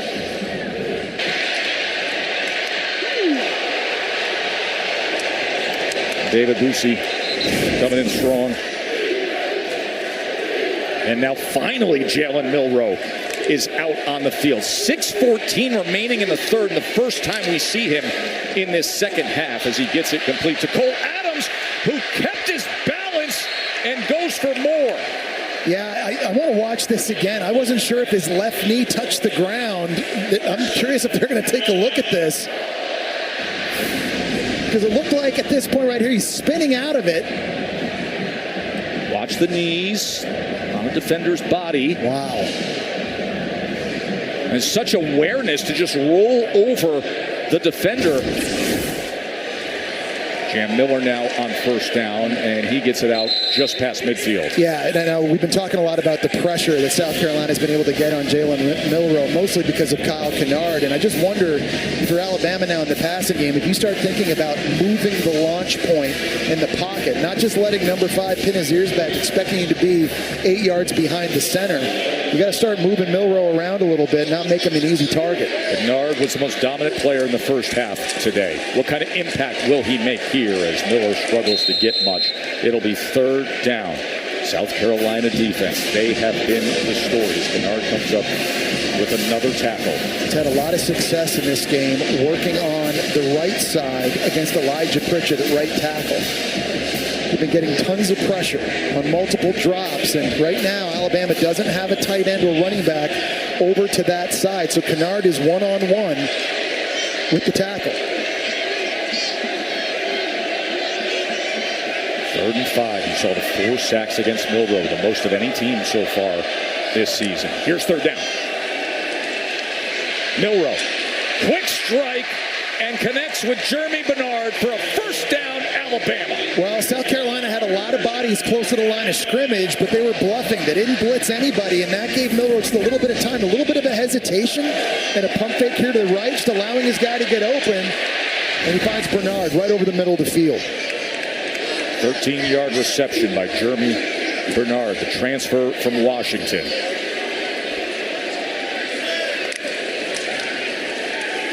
Play action. going against the grain, back to the tight end. C.J. Dupree is upended. What a great play by O'Donnell Fortune. It's been fun watching him on film, Joe. He really is the complete cornerback. He likes to cover, obviously, but he's also not afraid to put his face in the fan. And you saw it right there. He likes to tackle. Coming up on a tight end, I like the play call because you're throwing a screen against this pass rush. You're trying to let the defensive ends get upfield, but that's a nice job of seeing it and making the stop by Fortune. And now 2nd and 17 because of their 7th tackle for loss on the day.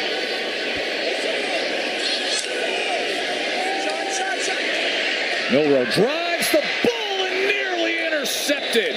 He was looking for Bernard, and Judge Collier was making a diving attempt for the pick.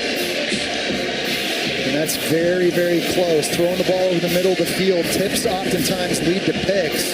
Jalen Milroe very lucky. Bernard pops it up in the air. Man, Collier almost there to scoop it up. Kyle Kennard has come back out on the field again, and he's working that right side. This time they've got a tight end over to that side as well to potentially help out.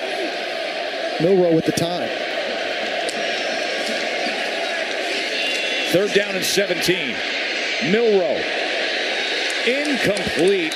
Far to the outside of Bernard. Kilgore had coverage. Kilgore had the big interception before halftime and set up the field. And that's the thing, Joe. I mean, they're a great pass defense. They're giving up only 54% completions to quarterbacks, which is the lowest in the SEC. But it's not just Kennard up front. They've got all the pieces. They've got corners that are playing at a high level. They've got ball hawks at safety. You mentioned Kilgore, Eman Wari. 5 interceptions apiece. I mean, it's every level of this defense. People are good when you're trying to throw it. That's what makes it so difficult to move the football. Boy, and that tackle for loss on that series, that really did it. And now Burnham just trying to get the pin punt as he goes out of bounds. Looks like they'll mark this inside. Still walking it out right about the 10-yard line. We've got just 3 minutes to play in this 3rd quarter, and South Carolina is up 19-14 against number 7 Alabama.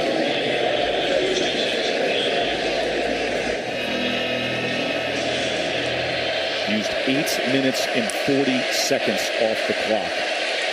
Sanders straight ahead. They're very committed to the run.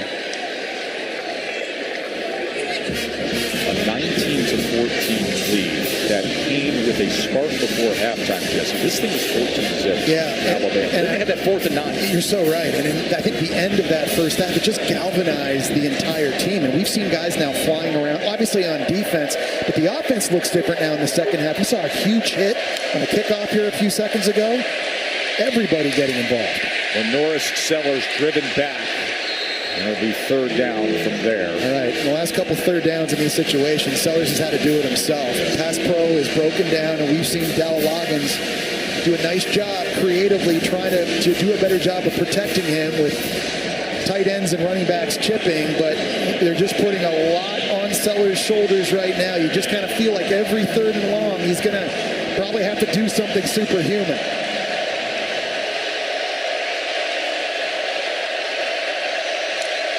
Third down and 5. Sellers gets it out quickly, but it's going to be well short of the line to gain as Simon saw Lawson right on top of him. Well, I like the call by defensive coordinator Kane Womack because he brings the safety blitz, which forces the early throw. And a nice job there by Lawson being in position to make. Here comes the safety blitz. So that's the right decision by Sellers. He's got to get rid of it. Sometimes as a defense, you dial up those pressures, trying to dictate to the offense, and that was a good example of it.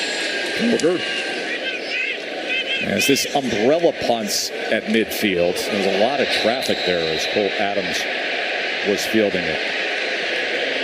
What will Jalen Milroe have for an answer now? Trailing by 5 in the closing minute and a half of the 3rd quarter. The All-State Playoff Predictor looks this way. If the college football playoff seeding was to be put in order today, those are the 4. Alabama's got a 70% with a 7 next to their name coming into today. But the only numbers that matter for Alabama right now are 19 and 14. The score, trailing at home to an unranked South Carolina team. It'll change everything if it holds up. as Justice Haynes is wrapped up after just a gain of 1. You know a name you haven't called a lot tonight, What's that? Joe? Ryan Williams. The stud 17-year-old true freshman who's been making so many big plays in the passing game for Alabama. He only has 2 catches for 7 yards so far. I think a big part of the problem is that they don't feel comfortable with Jalen Milroe holding on to the ball to give him an opportunity to get deep down the field because of this pass rush from South Carolina. But number 2 is a guy that has to get involved. 2nd and 8. Here's Milroe. Milroe pressured again. Has to check down again. And Haynes with blockers in front. And a first down, Alabama. Did they ever make the most of that? So here's the situation, Joe, where right now Kyle Kennard and Dylan Stewart are not on the field for South Carolina. They're 2 best pass rushers. Maybe if you're Alabama, this is where you want to take that shot. This might be where you feel comfortable enough. Hey, if Jalen Milroe wants to hold on to it, we need to take a shot to Ryan Williams down the field. This is the look we need to get. Closing seconds of the 3rd quarter.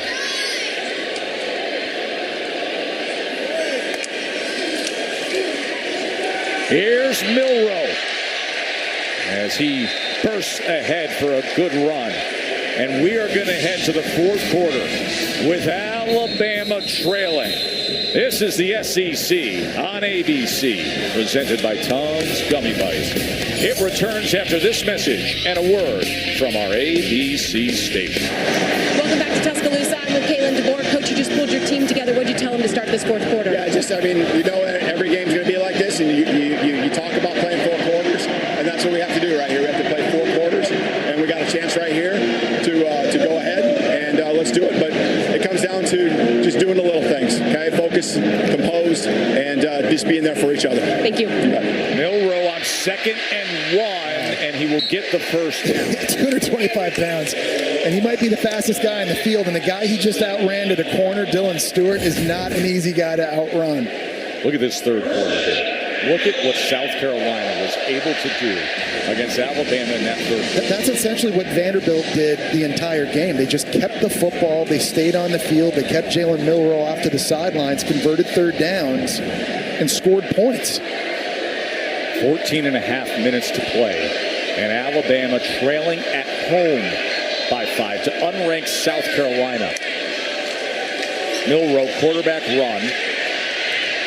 And did he ever have a pathway with Brailsford? Listen, I think being down 5 points in the 4th quarter now, your best player has to touch the football. He's got to carry the football, and he's probably going to get beat up, and that's what it looks like with Jalen Milroe. But make no mistake, he's the best athlete on the field right now. And big-time players make big plays in big games, and this is a big moment for Jalen Milroe. Looking to retake the lead.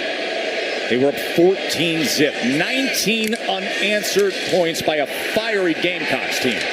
Milroe trying to set up, and he will just have to throw it away. That was Kyle Kennard again impacting. It's amazing. And they're trying to move the pocket. We talked about that earlier. Nick Sheridan, their play caller, potentially moving the launch point to try to change it up. And still, Kennard's able to make an impact on the play. I like the throwaway decision there by Milroe. You keep this thing 2nd and short. We're 3rd and 1 now. But they just have not found a way consistently to negate number 5 for South Carolina. So Nick Sheridan, the play caller for Coach DeBoer. What does he dial up on 3rd and 1? Jam Miller. Miller's got the first down, a stiff arm, and a little more. First down, Alabama. Well, it's a nice job bouncing that outside. That play was designed to go up the middle. When he saw that they had the edge, and it was Kennard that got blocked inside and finally got sealed, he used his speed to bounce it outside. Kennard is trotting off the field. He's been the best player for South Carolina all day long. There's another scenario, Joe. No Kennard and no Stewart on the field. So the edge should be softer if Nick Sheridan decides they want to throw it in this situation.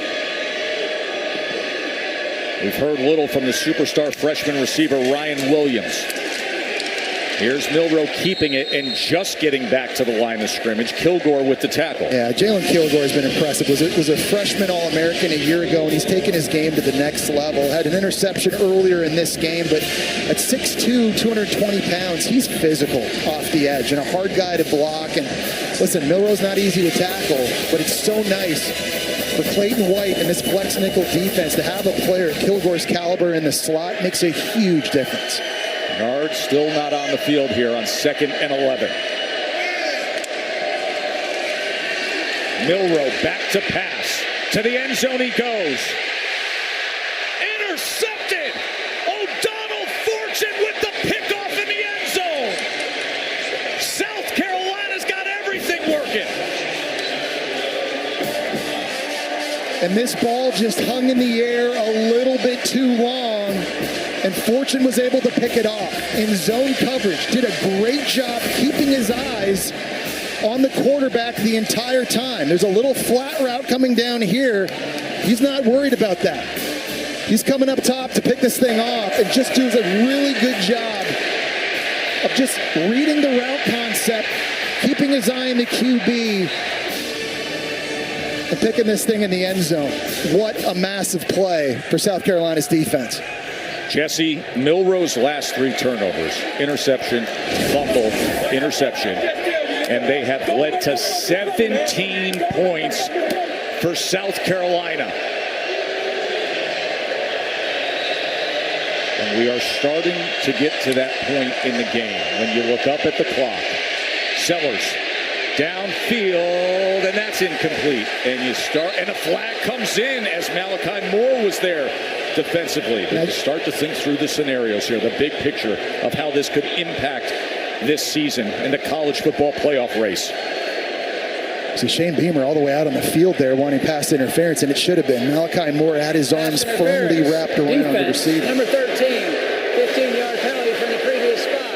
First down. He was essentially hugging Nick Harbor as he's running that deep cross route. And yeah, the momentum is all on South Carolina's side, Joe. There's no question about it. The fans here at Saban Field at Bryant-Denny Stadium are absolutely stunned. Shane Beamer told Katie before the second half, we've taken the crowd out of the game. You can hear that right now. They're not a factor. 6th penalty on Alabama for 51 yards. Ball is loose. The ball is loose. A fight for the ball. And Alabama's got it. Just what they needed. LT Overton. Fumble recovery tie.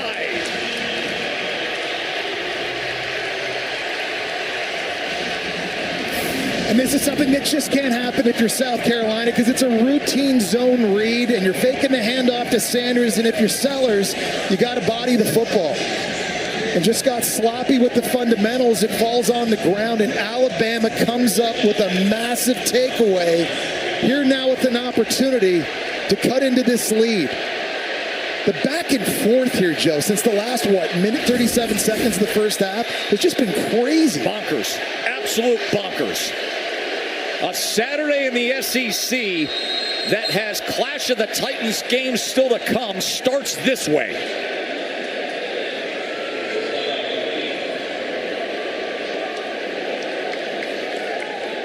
To think this is the appetizer for Red River. What a day we've got for you, folks. Delay game. Defense, number 93. Using the clap signal to draw the offense into a false start. 5 yards, first down. Can't use clap signals, can't try to simulate the snap count, which is what Barrett gets called for there by South Carolina. And now Alabama down close to the 25-yard line. First down and 5 after the penalty. Jam Miller straight ahead. It'll be 2nd and short. Play caller's dream with under 12 minutes to play. You know, I just wonder at this point of the game, the pass rush from South Carolina, hitting Jalen Milroe early, getting sacks, it's forced his eyes to just come down a little bit. He doesn't seem to be throwing the ball with as much conviction as he had earlier this year. Floated a deep cross over the middle of the field for an interception. At the end of the first half, just floated a deep crosser into the end zone on that last drive. He's got to start throwing with a little bit more conviction. 2nd and 2. Milroe looking for an option and finding Ryan Williams inside the 10. 1st and goal, Alabama. Well, that had conviction. He's rolling out to his right. That was a very tiny window to fit that throw into between Eman Rory and Kilgore. And and he just let it rip. And that's the Jalen Milroe Alabama needs right now. And they've got to get number 2 the football more, and they got to get him involved. But they need their Heisman candidate at quarterback playing with supreme confidence. That was a good example.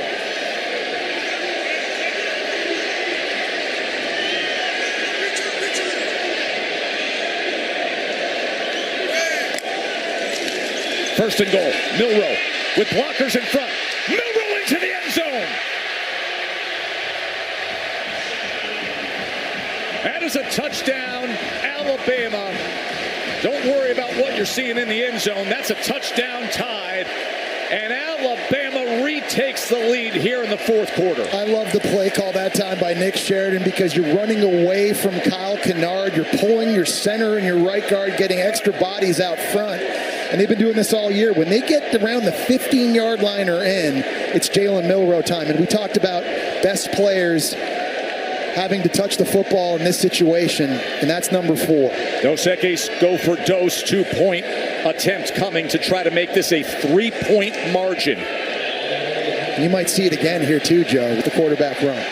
Best athlete, best option, most productive. Does Milroe do it again? 2-point attempt. Milroe to the end zone, and that's incomplete. And it'll stay a 1-point margin as Swain had it defensively against Bernard. Going back to that touchdown, I love the idea. You're running it to the right, away from Kennard. Let's get Brailsford, let's get our right guard, Roberts out in front. We're kicking dudes outside, and Milroe pays it off with the touchdown. Bama back on top by 1 point. Dad loves it.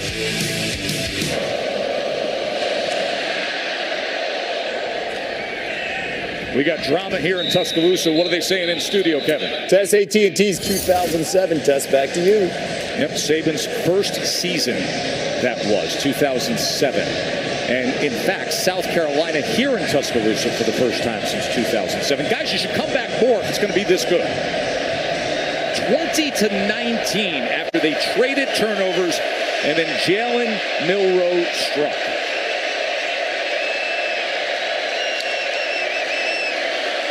Rocket Sanders, here he goes. Jump play from the Rocket. Really nice job that time by South Carolina picking up the blitz. Torricelli Simpkins right here is going to pick this blitzer up and move him, and that gives a crease for Sanders to get upfield. Really nice awareness, playing under control. You haven't seen number 5 break into the second level here probably since LSU. That's good news. They're running the football so much better, and they need it right now, down 1. 23-yard run from Sanders. Patiently waiting, now bouncing, and Sanders goes for 8 yards. That's what I'm saying, man. Normally 230-pound running backs are just kind of one-cut north guys. He's got a little bit more wiggle than just that. He's not a linear runner for a guy his size. And if you watched any of Arkansas, especially 2 years ago in his first-team all-conference selection, I mean, he was doing this each and every week. He's been banged up. Last year with an ankle injury, had a shoulder injury this year, which forced him to miss spring. And then the ankle that's caused him to miss some time here, but he's looking pretty healthy now. Boy, and he's getting work as it looks like he has that line to gain. We'll see where they mark this on 2nd and 2. Beautiful day, tremendous game of the SEC. Quinn Ewers gets the start for the Longhorns. 3rd down and 1 based on that spot.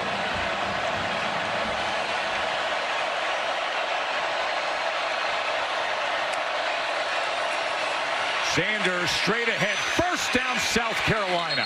And that's just mano-a-mano. That's just putting Sanders one-on-one with Justin Jefferson. And he's already run over Jahad Campbell, and now he does it to Jefferson again.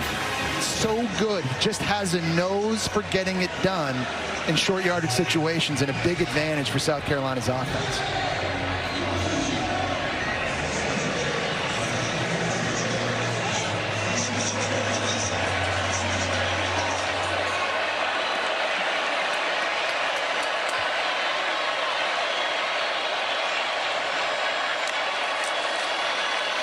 Sellers.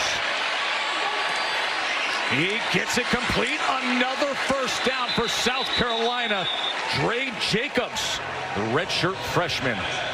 with the catch. And what a great job coming back to the football that time. Good tight coverage here. Mbakwe is going to drive this.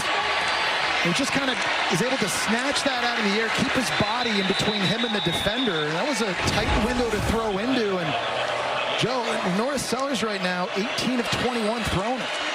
Attaway breaking tackles as a flag comes down. We will check on that. As it stands right now, Attaway's got it down to the 23-yard line.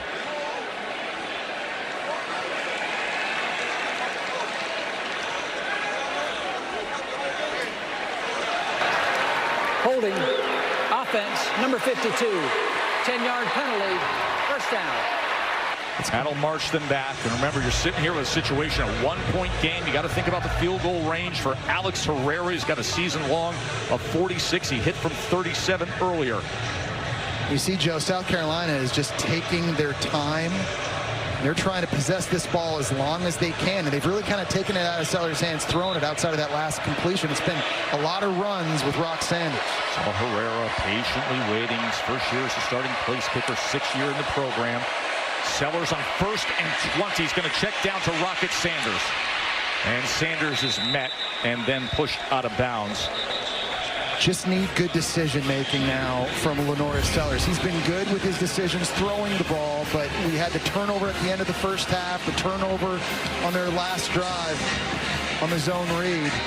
That game summary really tells you how wild things have been. The 19 unanswered points by South Carolina, the trading turnovers, the recent touchdown by Milroe taking control of things, and now the late drama of a one-point thriller with a 21.5-point underdog in South Carolina, pushing Bama to the limit.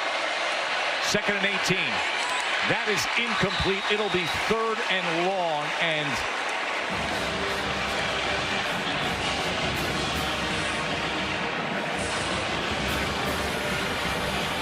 I think if you're South Carolina here, you're not thinking about getting it all on 3rd and long, but you got to get it within field goal range. And Alex Herrera, Joe, he's never attempted a 50-yard field goal in his career. So I think to feel good about this kick, you're thinking about getting this thing close to the 30-yard line. You've got about 6.5 yards to go. what a difference a half makes. They have been just fine on 3rd downs in this 2nd half. This is to manage an opportunity for a field goal attempt. And a timeout is going to be used. We will take the break.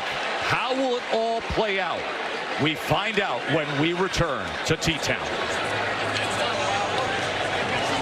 But Alabama cannot afford back-to-back losses to unranked teams. The question is, could Bama reach the playoff even if they finish with 2 losses, losing to both Bama and South Carolina? I think no, especially in the strength of schedule when you're not playing Texas, Ole Miss, and Texas A&M. I don't think that's enough juice to get in if you lose this game today. And remember, it's not about divisions anymore. You can't just win the Western Division and get the automatic berth.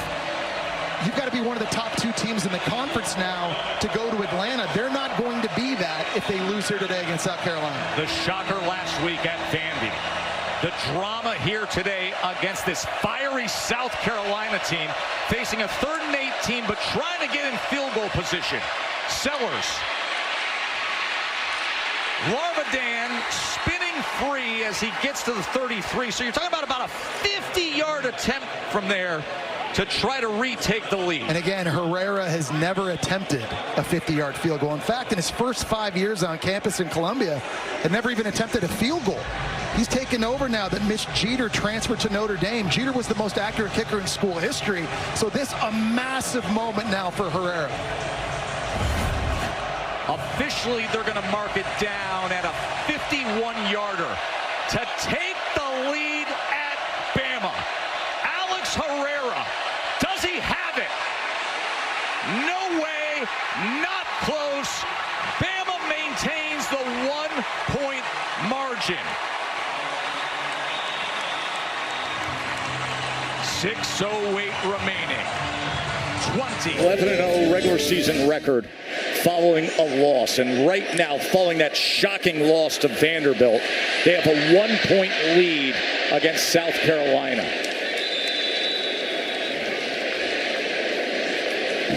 Surprised Jalen Milroe ran out of bounds there in this situation, because this is sort of an extended 4-minute situation where you're trying to ice the game.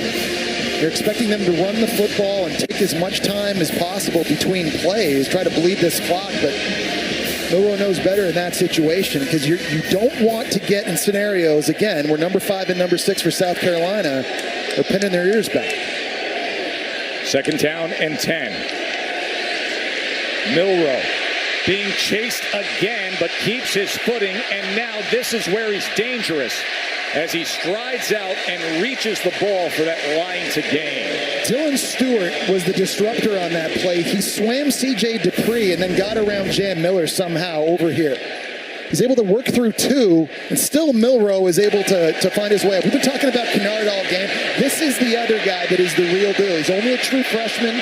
He's the number 3 ranked defensive end coming out of high school, and he's got first round written all over him. Great individual effort, though, that time by Milroe, avoiding him after he beat 2 of his blockers.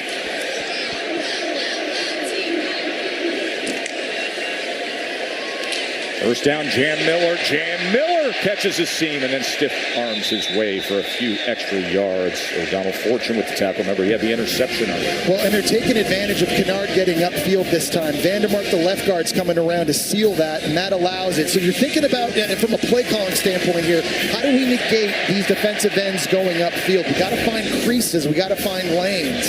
That was a nice job there by play design by Nick Sheridan.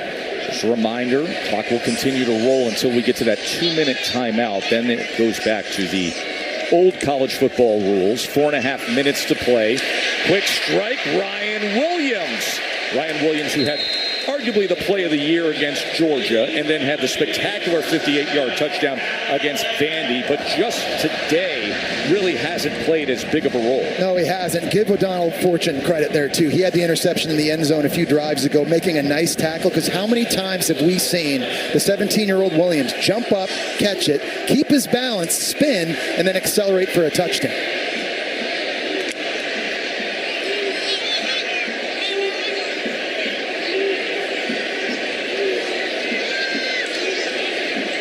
Play clock down to 5. Just bleeding time is Milroe.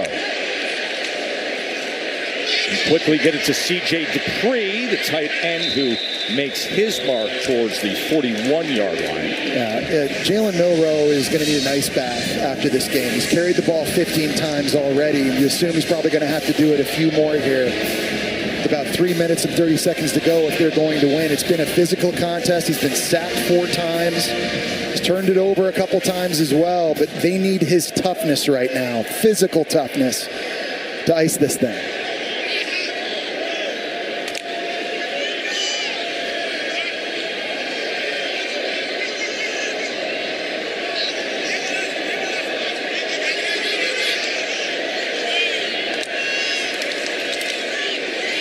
Haynes testing that right side on 2nd down. It'll be 3rd down from there in what has been a wild day. Alabama had a 14-zip lead. South Carolina had a sequence before halftime in the last minute 37 when they scored 12 points. They dominated the 3rd quarter and then traded turnovers before Alabama had the go-ahead touchdown in the 4th and a missed opportunity with a field goal by South Carolina. On ABC, Tess, back to you. Texas and Oklahoma. They started playing at the State Fair of Texas back in 1929.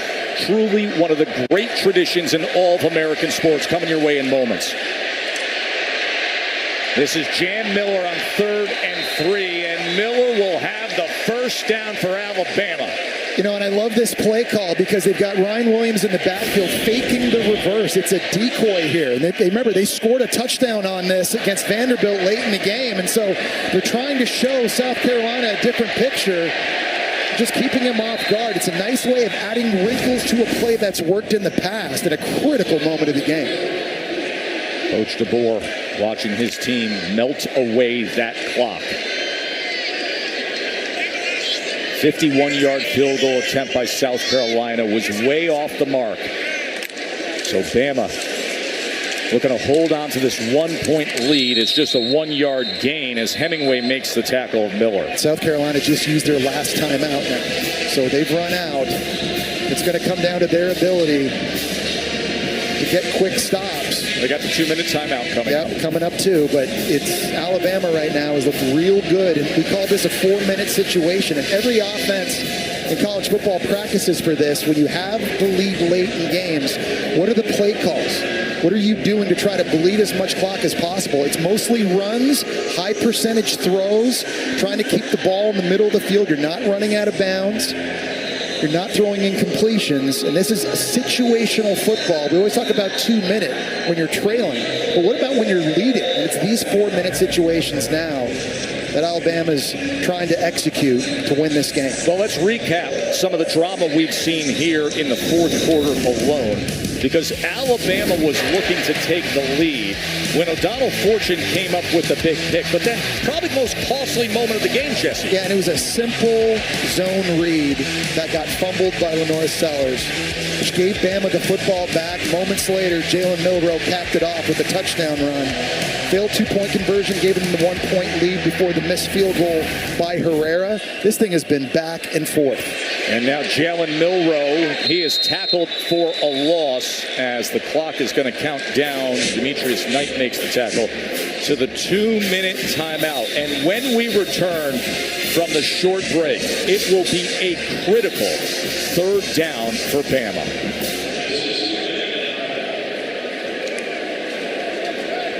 On ABC. Right now, it's 3rd and 10 for Alabama, trying to hold on to a 1-point lead against unranked South Carolina. 3rd down and 10. Milroe back to pass. Wants more than 10, and he's got it. Touchdown, Jeremy Bernard. Oh my, Jalen Milroe. Way to do it there.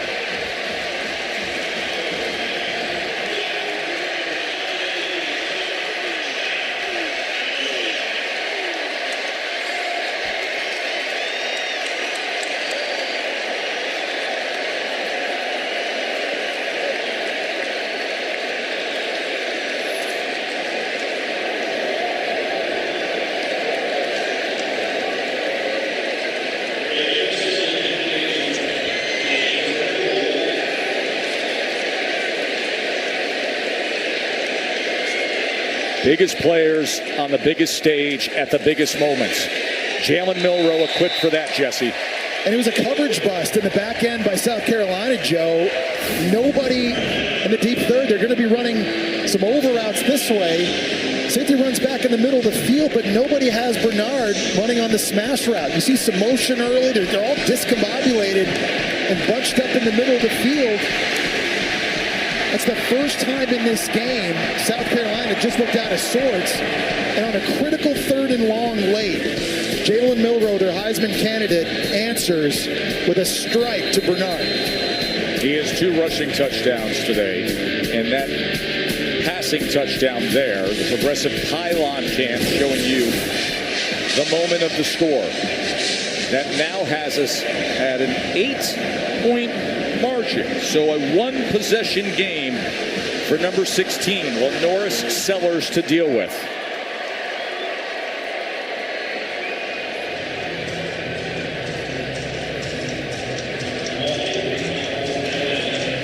Coming off last week's disappointment at Vandy. Bama hasn't lost 2 regular season games in a row since the end of the 07 season. And they fought back here in the 4th quarter.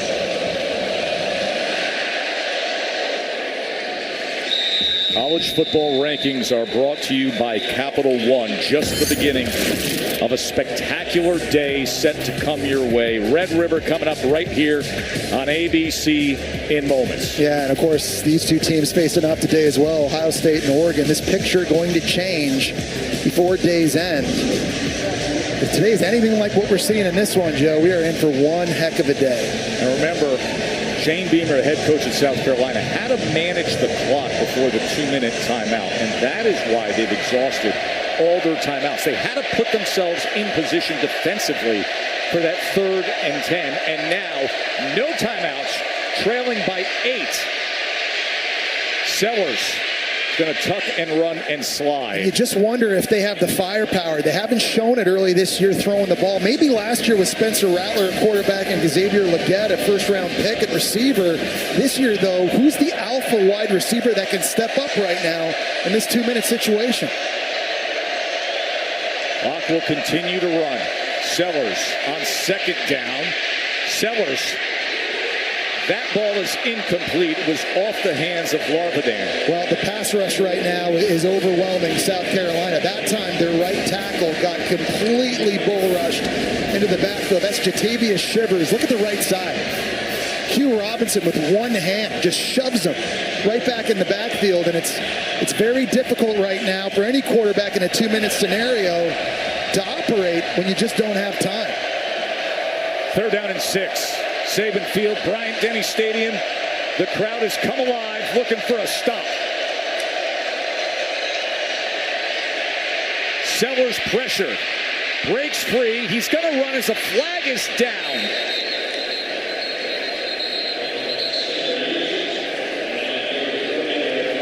I wondered watching that live if that wasn't Jahad Campbell offside. I think he was, Jesse. Yeah. He was sneaking into that neutral zone. Offside. Defense, number 11. That penalty is declined. The result of the play is a first down. So Jahad Campbell normally is lined up at middle linebacker, but in 3rd down situations, obvious passing situations, they put him right off the edge. He's got versatility and the speed to pass rush there. That time just a little bit too early. First down, minute 14 to play. Sellers with time, and it gets a complete pass midfield. All right, South Carolina's in business here. It's a really nice job on the in route that time by the wide receiver. Larvadan just settling down in the zone, giving a place for Sellers to go with the ball. They're going to be able to take some strikes now. Sellers gets it out quickly. Larvadan, the intended target again. But look who made the play. Damani Jackson, a cornerback, who closed on that and was able to knock it away. Got injured earlier in the game. They've got a leader on this defense now back in, and he makes a huge play. Probably not 100%, but nice job driving on that curl route to cause the incompletion. Left the game injured earlier. Comes back in at this critical juncture. 55 ticks of the clock remains here in T-Town. 2nd and 10. Sellers, pocket collapsing. Worst case scenario, flag does come in. We'll check on that as Q Robinson gets in on Sellers. Was there a face mask there? I think it was the left tackle, Josiah Thompson, got his hands in the face of Q Robinson off the edge. So hard right now for South Carolina to hold up without any threat of them running the ball. Everybody in Alabama, they're just going back and forth. There's another face mask. Yeah, that's the one I'm referencing, Q Robinson. So that's funny because I saw the left tackle with a face mask trying to block Q Robinson. Face mask, defense, number 34. The result of the play was a fumble recovered by Alabama and forced the penalty from the previous spot. It'll be first down. And now South Carolina's 31 yards away. That's crazy because Q Robinson, I think, got face masked and then face masked somebody else. Watch him on the left side here. Right there. You see that? See the right tackle? He tugged his face mask with his right hand. And then, of course, Robinson went in and made the tackle on Sellers. No timeouts. 31 yards away. Only an 8-point game. South Carolina. Here's the strike they want to the end zone. Incomplete. They were looking for big 6'5" Nick Harbor. They got to look at that again because his right foot was really close to being in bounds. Nick Harbor, one of the fastest players in college football on the go route, working against Jackson. Watch this. Catch. Right foot down. My. Did he have possession when the right foot was still down in the end zone? They are going to have to look at this again. Watch the progressive pylon cam. There's the foot. The ruling on the field is an incomplete pass. The previous play is under further review. Wow. I think we're going to have an overturn and a touchdown and a potential 2-point opportunity for South Carolina. Let's bring in our rules expert, Matt Austin. Is there firm control and a catch at the moment we have the toe down, Matt? It sure looks like it is to me, Joe. I would be very surprised if this not overturned to a touchdown. Can you believe this? If they see it the way Matt Austin sees it, the way we see it, Nick Harbor just came up with this miracle catch here on the road at Alabama. There haven't been a lot of opportunities to go deep down the field for South Carolina in this game. They haven't taken a lot of chances, but when you get the matchup with a 6'5", 235-pound All-American track star, one-on-one against a cornerback who's probably not 100% at this point, you take the shot, and that was a beautiful back shoulder throw. And when the penalty happened, the face mask, you just got the sense they're in range now. They can take the strike they want. They took it, and based on this call, they may land the jackpot here. There's the toe, synced up with the catch. Nick Harbor, is it a touchdown? I think if you're the offensive coordinator. After review, the receiver had firm control and had his foot in bounds. Therefore, it's a touchdown. Wow. Here we go, folks. Here we go. So during that review, I'm sure Dalla Loggins, the offensive coordinator, was starting to look for a two-point play. Because I think everybody on his headset was telling him that's going to be a touchdown. It's going to get overturned. What do we got now with the game on the line? It is on the line. South Carolina, the 21.5-point underdogs. The fiery, pesky, unranked believers here in T-Town against a focused, determined Alabama team with their season on the line.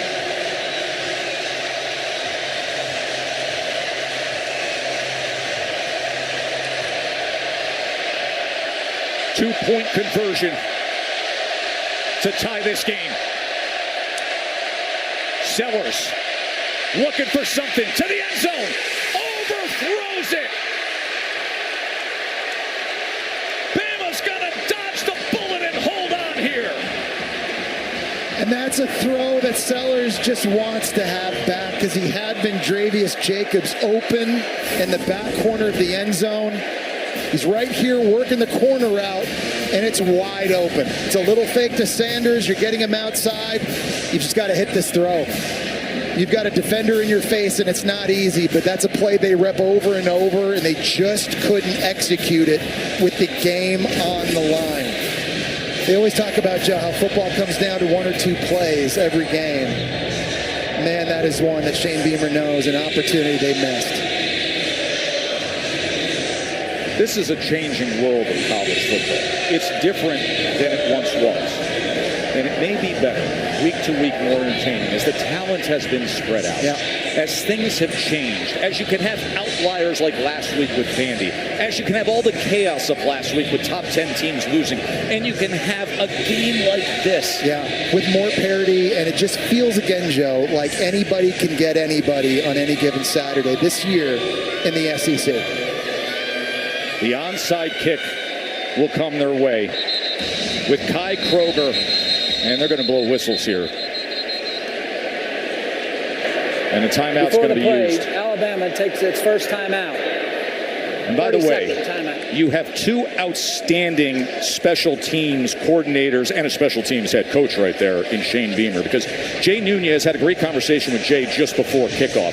He said anytime you go up against South Carolina, you got to be ready for everything. So they have had extra work in on special teams for every scenario, including the onside and the hands team. And Joe DeCamillis takes over, longtime NFL guy, was at Texas. Pete Lembo, maybe the best special teams guy in the country, was here a year ago. So both these teams are two of the best you can have in terms of situational special teams. There is Joe on the sidelines. Can his unit get the ball back for the Gamecocks? Kai Kroger, the punter, is who they use in this onside scenario. Here it is. It's a wobbler. It's got to go 10 yards. It's loose. It's loose. South Carolina's got it. South Carolina's got it. We're not done yet, folks. We're not even close. It looked like Alabama tight end Josh Cuevas was the first to have a crack at it for Alabama, and the ground ball just bounced off of him, and then it was a ricochet. This thing was just curving and curving. You see Cuevas goes down to get it off of his chest, then it's Oots. Two tight ends had an opportunity for Alabama to secure that football. They couldn't get it done, and South Carolina still has life. Colin Bryant looks like he is the one who recovered. South Carolina football at the Alabama 49.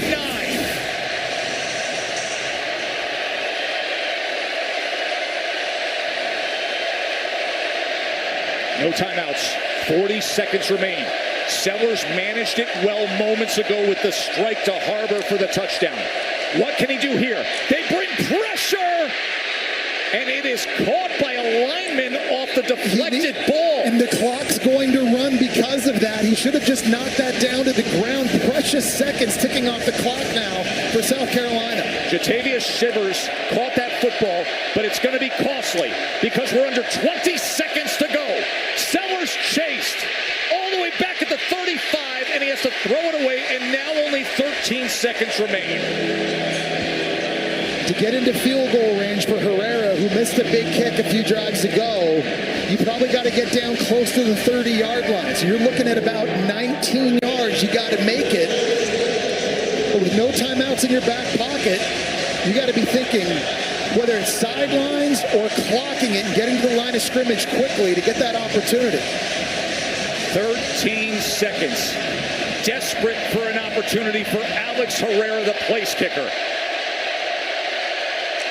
Sellers, is there some magic in his arm? Intercepted. Damani Jackson, who left the game injured, came back and is going to put an end to it right here. That was awesome stuff. Just awesome. How great is the SEC on a day like this? And Alabama, a much-needed bounce back, taken fully to the limit. What a resilient performance by Alabama. Things didn't go their way, and they gave up 4 sacks. They turned it over a couple of times, and really that last play, Joe, is a microcosm of that by Damani Jackson. Remember, he got beat the last drive on the go throw for a touchdown against Nick Harbor. That time on the post, was able to come up with a big interception. And Alabama recovers from the upset loss against Vanderbilt, and they survive by the skin of their teeth against South Carolina. Katie George, take it away with Coach. Thanks, Tess. Coach, you just came over and said, what a game. Take me through what's going through your mind in the last sequence of those moments. There are just so many times where, we talk about finding a way to win, and the ball wasn't bouncing our way, but when we find a way to win, when your back's to the wall like it was even on the last drive there, I'm proud of these guys. It was a week that, they really hung together. They had to, and came out. I think South Carolina's a very good football team, and the ups and downs of the game, we just continue to stay the course. I'm proud of our leaders and the composure they showed and how that's trickling out throughout the rest of the team. What did you make of your defensive performance, specifically in the fourth quarter, getting the stops you needed when it mattered most? Yeah, and they caused a couple turnovers too, and so those are critical. We got a short field right after we threw the interception, and there's 5 points that they didn't have on the board, and they just kept fighting and kept playing. I am proud of them. A couple big stops there. Guys made a play in the end zone. We found a way to get the stop in the 2-point conversion. So congratulations. Thank you. Here's how it wrapped up. South Carolina, no timeouts. They were desperate. They put themselves in position. 6'5", Nick Harbor had the touchdown. And then, Jesse, the onside kick, you just never know. It was executed flawlessly. 2 Bama players with an opportunity to recover gave South Carolina life. And then Damani Jackson, who got hurt earlier in the game, got beat on that go throw to Nick Harbor, comes up with a game-sealing interception. Alabama's going to have time to enjoy this tonight, but they better turn the page quickly. They've got Tennessee next. Bro, I got one question. What pairs well with Red River? Because we're opening that up right now, my man. For Katie George and Jesse Palmer, I'm Joe Tessitore. Enjoy the rest of your day. Here's Kevin Nagandi in the studio. Tess, I know what pairs well. How about something fried?